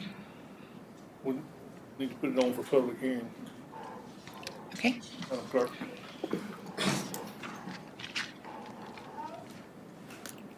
All right, your next one. Okay, and so for our next case, we have Plan 2410-0001. Again, the request to go from the industrial zoning district to the RA20R. Owner and applicant are the same as our previous agenda item. So this item does include two properties. They have been evaluated separately here in the staff report. We do have a 50-acre property, which is a property located to the east of the railway. And then the 28-acre property, which is located to the rest of the west, of the railway, and has direct access to US 401 South.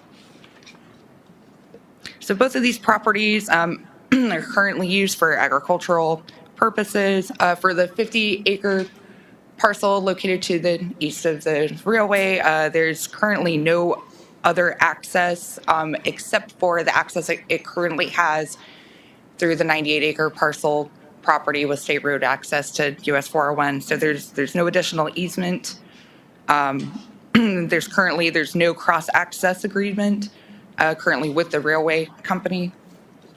This property, the only access that it does have at this time is through a farm road. Then the 28-acre property along US 401, of course, has direct access to 401 South.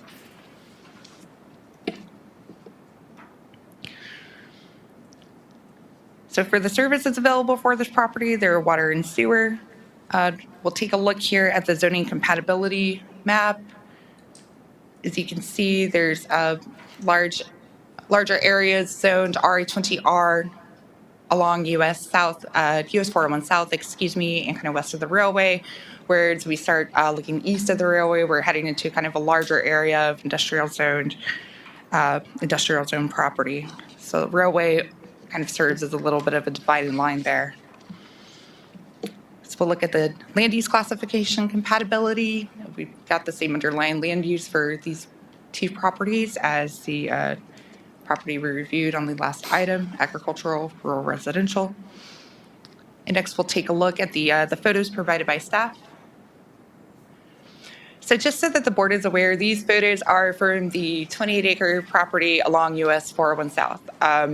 When I went out to post a property and take photos of the property, I was unfortunately unable to access the property located on the other side of the railway. It was just due to the conditions of the farm road that were there. I didn't feel comfortable taking the company vehicle over that. So, so those, unfortunately, we do not have those photos included here.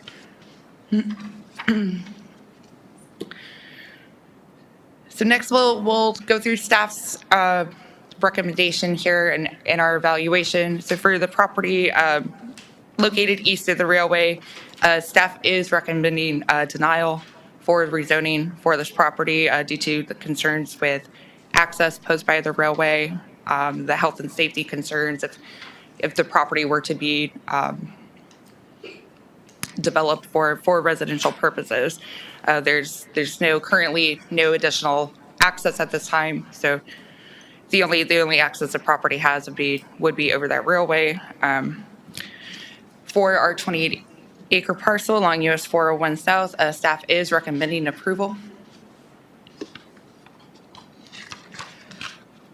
At our planning board meeting, planning board did make their recommendations based on they did agree with staff to recommend denial of the 50-acre parcel, but approval of the 28-acre. The reason for recommending denial was due to the health and the safety concerns regarding the railway and limited access to the property east of the railway. And then they recommended approval of the other property just due to compatibility with the land use plan. And staff is open for any questions. Thank you. Okay. Questions? The picture that you showed with the fence surrounding the back of the lane, that's on 401, right? Let's take a quick look. I apologize. I'm not sure which image that is. Was that from the staff photos of the property? Roll on down. Roll on down.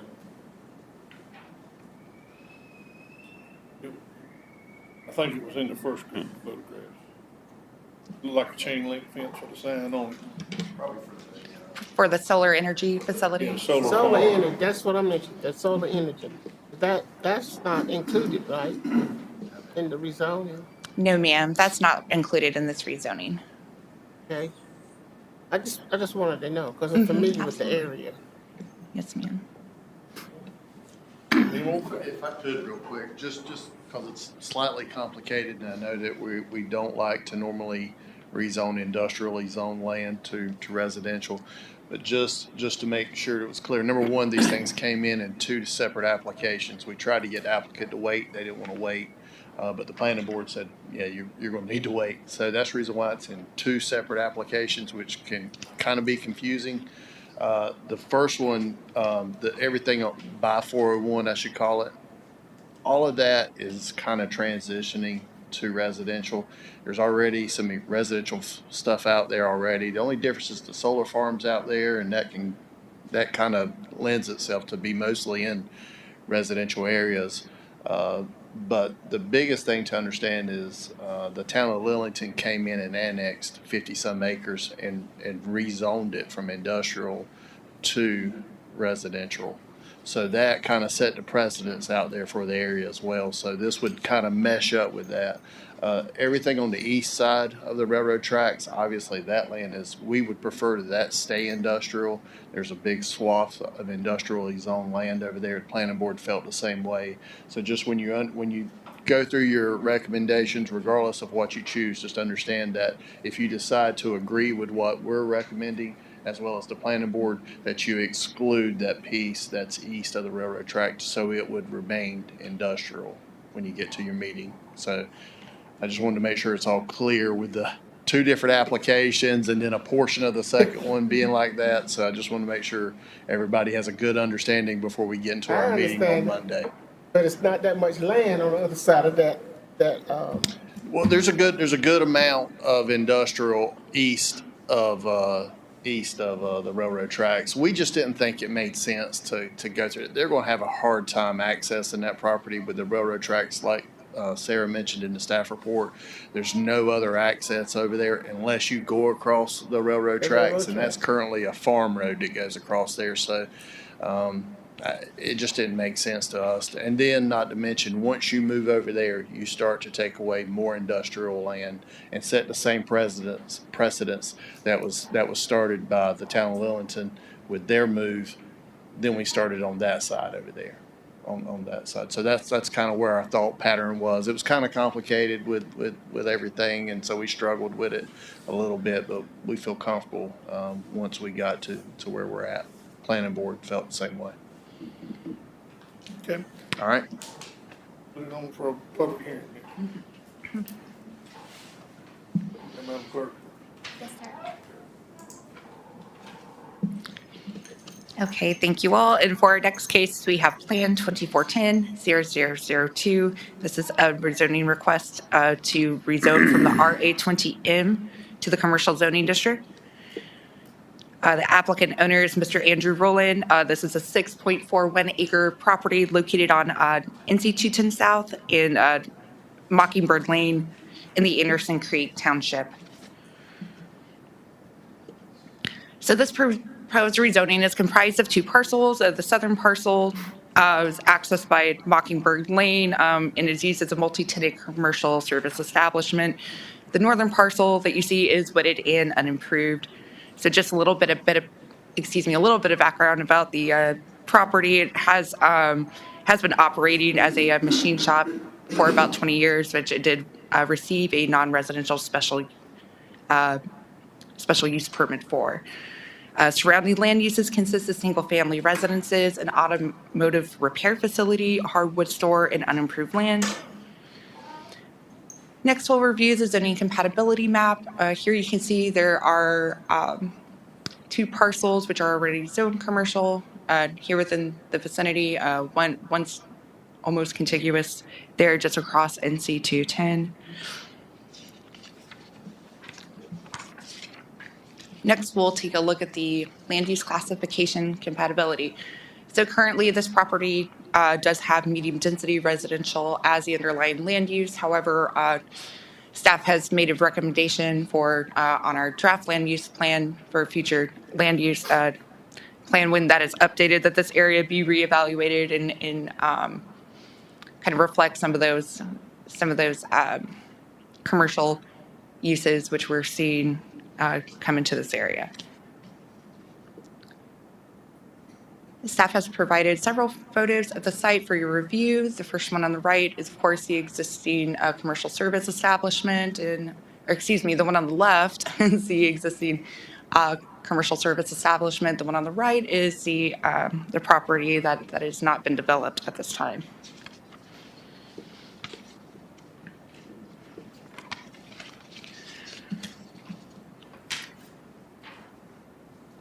So staff is recommending approval of this rezoning request due to the compatibility with the surrounding land uses.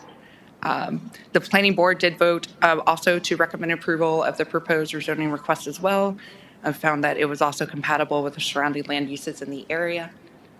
And staff is open for any questions. Thank you. Any questions for staff?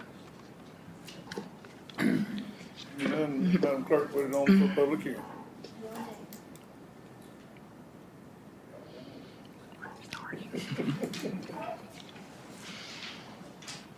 Okay, and for our last case, this is Plan 2408-0001. This is a proposed text amendment that was submitted to our department by the applicant, Mr. William Dan Andrews. This change would be a new addition to the Unified Development Ordinance. And what is being proposed here is to add a new allowable special use, which would be outdoor entertainment venue. So the outdoor entertainment venue would be defined in our code as a location where the primary purpose is for the display, presentation, or performance of musicals, concerts, or other live entertainment. So the way that this would, as proposed here in the text amendment, the way that this would be allowed would be only as a special use permit. Special use, and then commercial O&I, and then 3 residential zoning districts. So of course, as an allowable special use, I would kind of have that extra layer of review that anybody wishing to have this use on their property would need to go before the Board of Adjustment, obtain a special use permit. The Board of Adjustment could then impose additional conditions based on what they see as appropriate. So as staff worked on coming up with several use regulations for this use. I won't go through every single one of them, but will point out that there would be use regulations that dictate the minimum property size. Which would limit the hour of operations. There would be traffic control requirements, supplemental setbacks from residences as parking requirements as well.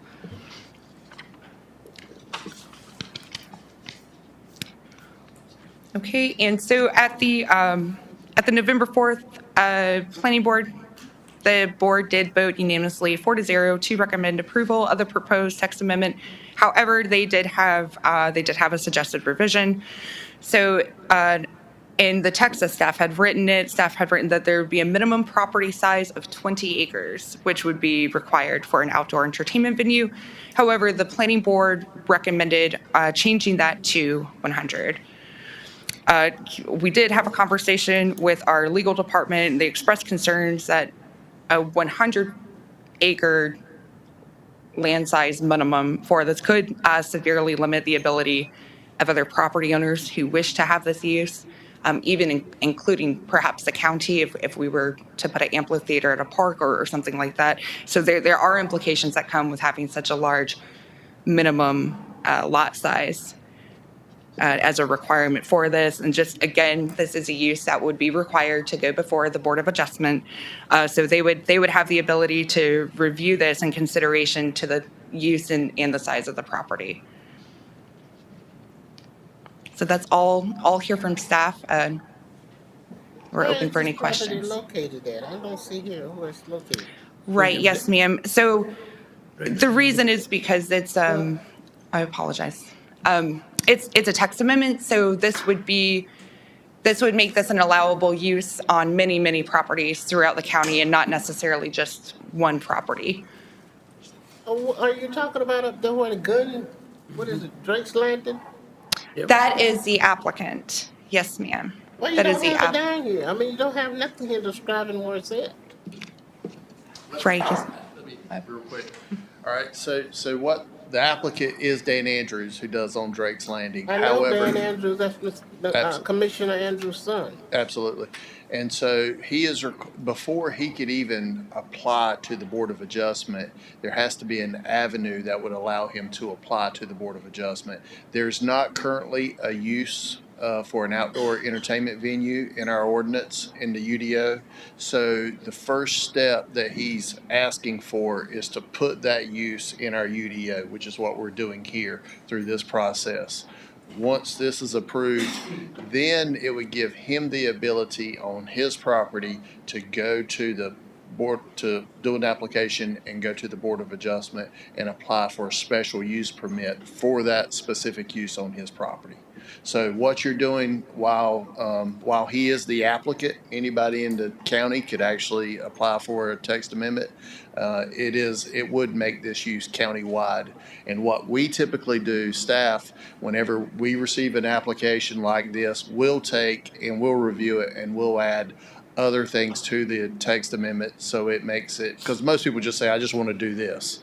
But we wanted to add in the 20 acres minimum, the parking requirements, all the other things that most folks don't think about. Well, but what are you asking us? I mean, I don't understand why this is on. What are you asking from us?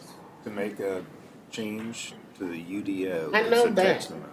How close is this to that place? The shooting line? This would be countywide. Yeah. Oh, you're asking for countywide, just not for this facility here. It's not, he'll apply through a special use for that specific facility through the Board of Adjustment. It wouldn't come to this board, Okay, so you all make that decision, right? the Board of Adjustment. The Board of Adjustment. Yes, ma'am. Well, that's proper. I just want to understand what we're doing here, because you don't have anything down here as far as. I know. Well, it is confusing sometimes when it comes from a citizen versus Well, it's us. confusing to everybody. You But know, thank I got you. that. I'm sorry. That's something. You know, I got to ask. So we don't have a regulation preventing these outdoor venues, but we're making the applicant ask for permission to do something on his own property that we don't forbid to start with. Well, what we would normally do is we would try to find something as close to that as possible. and put it in there. If it's not listed in the ordinance, it doesn't automatically mean you can do it. So you're gonna create it? So we have to create it. We have to go through the process of Y'all who have creating. not heard this, Mr. Locklear and I have had this argument on countless occasions. Right. But anyhow, all right, so everybody's satisfied, we need to put it on for public hearing. Madam Clerk, Do we have to vote on it? next week. Now, I've got a question while I got planning up here, if you Yes. may have a moment. Yes, sir, by all means. So where are we at? What stage with the county land use? When can and when can I get an update on that? I didn't pay you to do that, but I was going to mention that you hit it right on teed it up for us, I should say. Tonight, over at the Commons areas from 5 to 7 is our final open house for our final recommendations for the land use, or the comprehensive growth plan is what it's called. Once we get through that tonight, we just received our first draft last week. We've been getting small bits and pieces of the draft along the way that we've been back and forth with the consultant on. Tonight, we'll obviously open it up to the public. We'll get their input. We'll take that information, incorporate it into the draft as well, and then we'll be in front of you all as soon as we can. So thinking December, maybe for an update. The plan is, and we spoke with the manager about this, is what we'd love to do is to bring each commissioner in, either two at a time like we did early on in the process, or one at a time, whatever makes sense, and we'll go through it on a one-on-one basis. That way you get a good understanding, can ask questions, and but then we'll come back to this setting as well and give a final update, or maybe even multiple updates. We'll see how it goes until we can get it to the finish line and officially get it adopted. But that's the I game think that's plan. an excellent question, and I think that it's a plan, because we need to know what we're voting on. We need to know how it's gonna affect the county. Right, yeah. How it's gonna affect the county is what's important to me. So, I want some clear understanding, so I thank you for the question. Yeah, well, that's why we want to do the one-on-one. We know everybody has each of you have different issues. We want to make sure that everybody has a clear understanding and that we covered everything. It's the biggest thing. All right? Yeah. Sarah, have you got anything else for us? No, sir. Okay, all right. Any more questions for staff? You did a great job. Well, thank you. Okay, item number 11, discuss a request for approval of Workforce Innovation and Opportunity Act, American Rescue Plan Act, and one-stop contracts. Justin Ember? Yes, sir. Good morning, Mr. Chair, Commissioners. Good to be with you all this morning. As you're aware, Harnett County government serves as our contractor or service provider for workforce development services in Harnett County. And it's time to, again, revise the contracts that are in place for providing those services. And what we're requesting that y'all consider is approval of, it's actually 2 contracts. Originally, I thought it was 3, but I realized after the fact that the contract you see for One-Stop Operations and the Workforce Innovation Opportunity Act services are in the same contract. So it's a contract for WIOA services, One-Stop services, and then a separate contract for ARPA. The WIOA contract would include funds for providing services to adults, to dislocated workers, and then to youth, both in-school youth and out-of-school youth. And then, as I mentioned, includes funds to provide the one-stop services operations. One-stop services are basically the operations of the Career Center here in Lillington. And then the ARPA contract, which is a separate contract, this was a grant that was received through the state with ARPA funds. Those are funds that provide specific funding for work-based learning around 3 distinct areas. One for small businesses, so businesses with employees of 25 or less are eligible for the work-based learning services. And then it targets individuals that have been justice involved or reentry, and then also folks that have struggled and are on the path to recovery that have had issues with substance abuse. So that's a very specific grant, and Ms. Charlotte and her staff have done a really good job of implementing that in the past year. In fact, we were talking a minute ago, we're to the point that the funds have been spent through this. We can request a second tranche of money with this from the state. That's probably going to happen in January.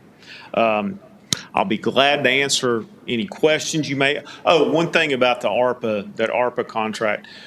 What we're doing with that, actually, when we initially drafted this contract last year, it wasn't actually called a contract. It was a memorandum of understanding. This puts it in formal contract form, and that makes it easier from a financial perspective for the county to be able to recover some administrative costs that y'all can recover from those funds that you weren't able to do previously. Okay, questions? No questions. I'm proud of Charlotte. Okay. What she's Guess we doing need in to put that it on department. Consent agenda. Consent agenda, Madam Clerk. Thank you, sir. Thank you. Yes, sir. All right, Larry. Discuss a request for approval of North Carolina Emergency Management Hazardous Materials Preparedness Grant Award. Good morning. We've been awarded $20,000 from the State Emergency Management for our hazardous materials program. What we're looking at doing with that funding is going ahead and conducting a hazardous materials commodity flow study on all the major arteries in the county. We haven't done one in probably about 8 to 10 years, so we want to try to update that one with that funding. And there is no cost share. Okay. Any questions for staff?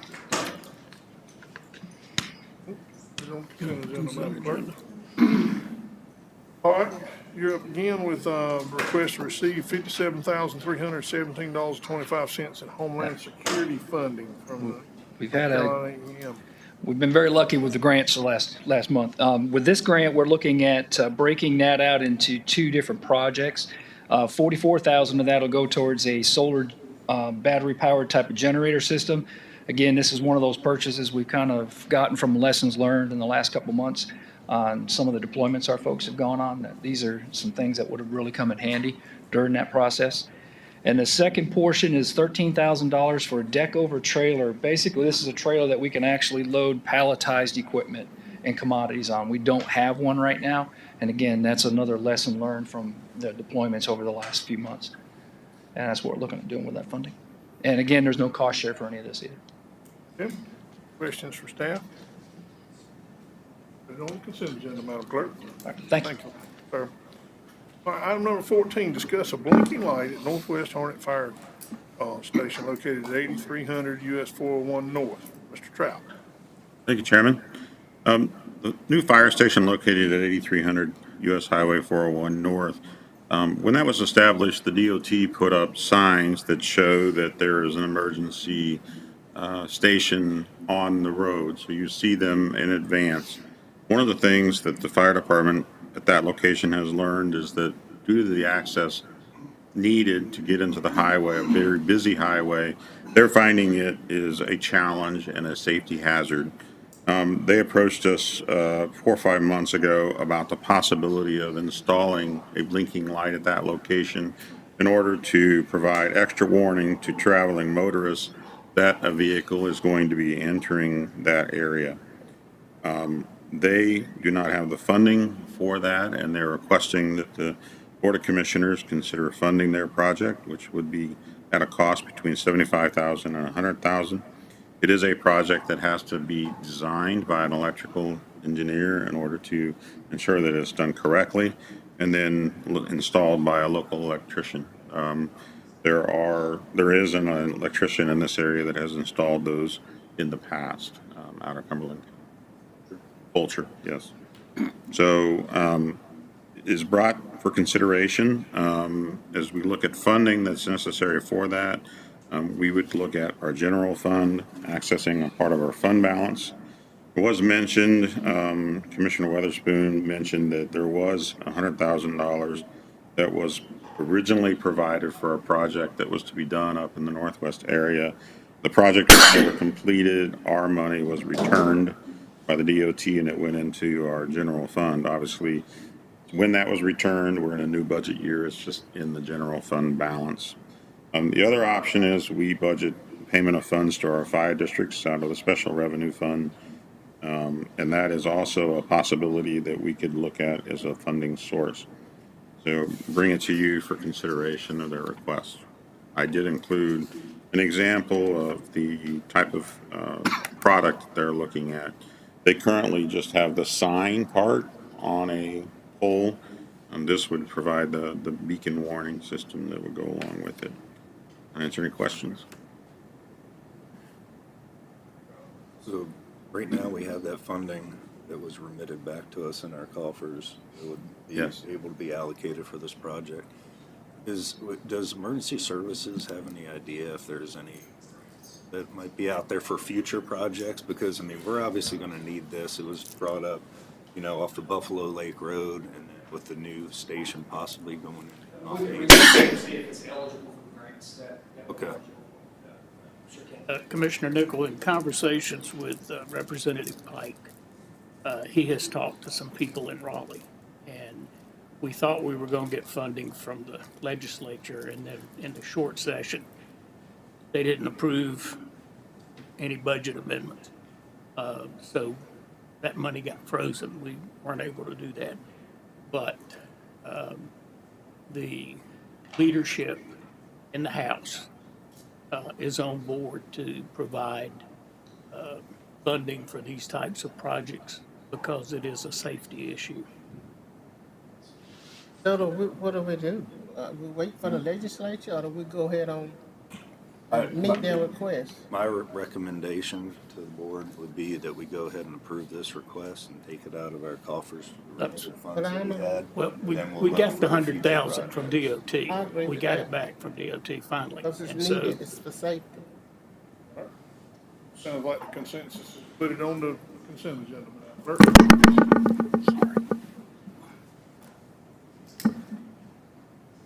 Okay.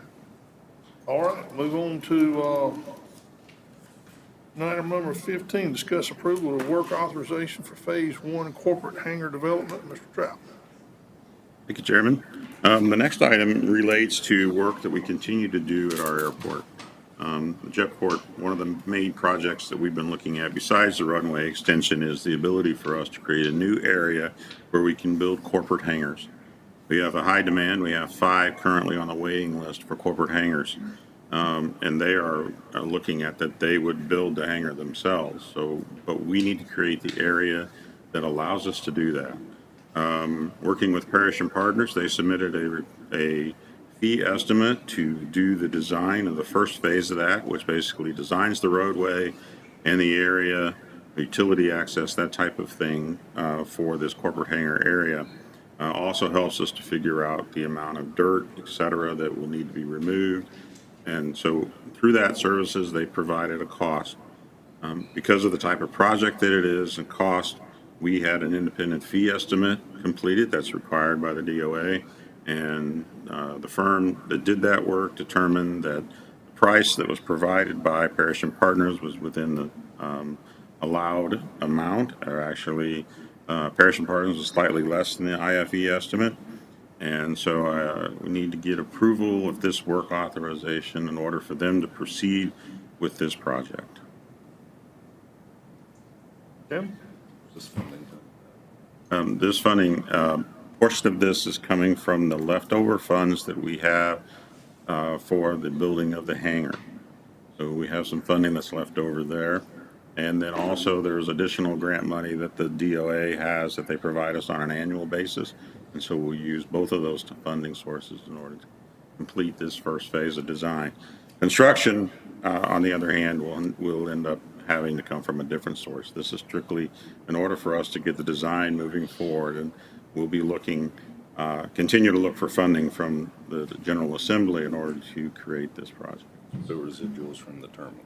Yes, that, and there is another grant that the Department of Aviation provides us on an annual basis to allow us to do these types of design projects in order to prep for the actual construction.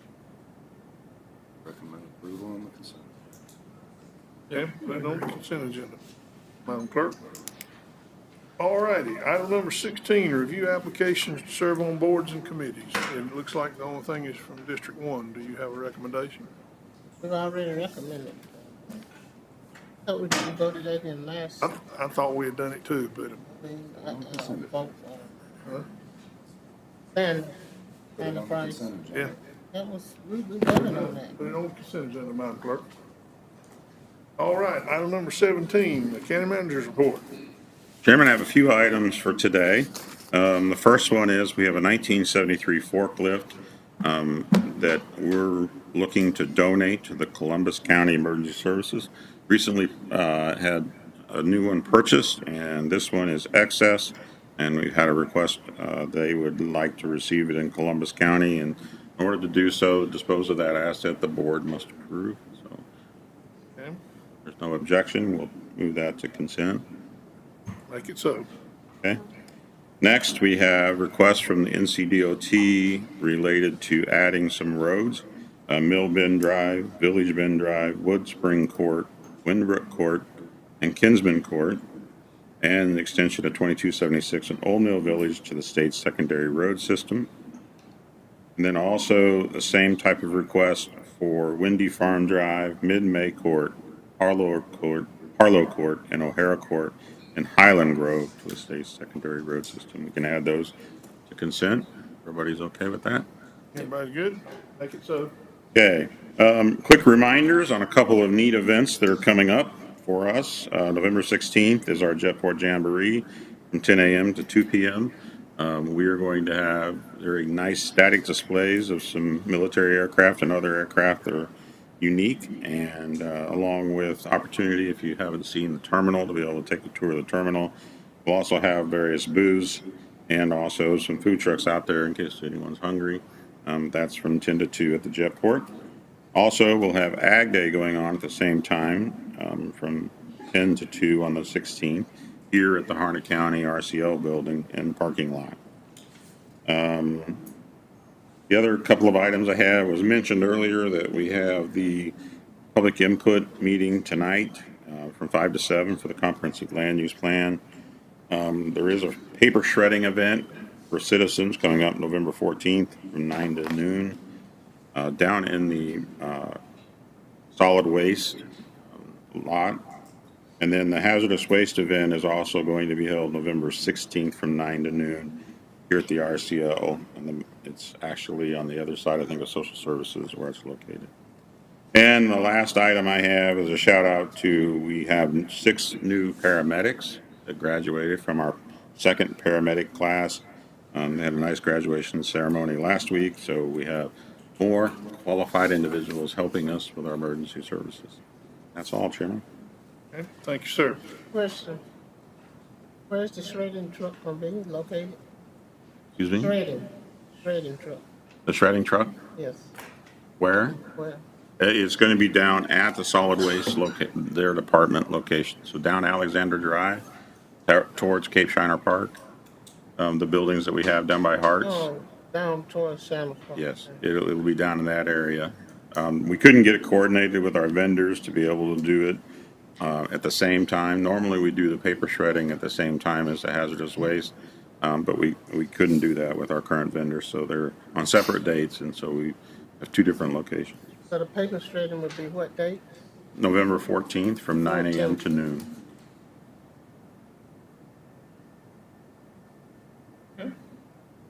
Anything else? Mr. Counselor, is there a need for a closed session? Yes, Mr. Chairman. Mr. Chairman, I make a motion we go into closed session for the following purpose: to consult with the county's legal counsel in order to preserve the attorney-client privilege concerning the handling of a certain claim. Motions made pursuant to North Carolina General Statute, Section 143-318.11A3. Second. Motion has been made, properly second. Any further discussion? Hearing none, all those in favor say aye. Aye. Opposed?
Lou. Oh, there's Lou. All right, is there a motion to adjourn? So moved, Mr. Chairman. Moved, Robert seconded. Any further discussion? Hearing none, all those in favor stand up and go home.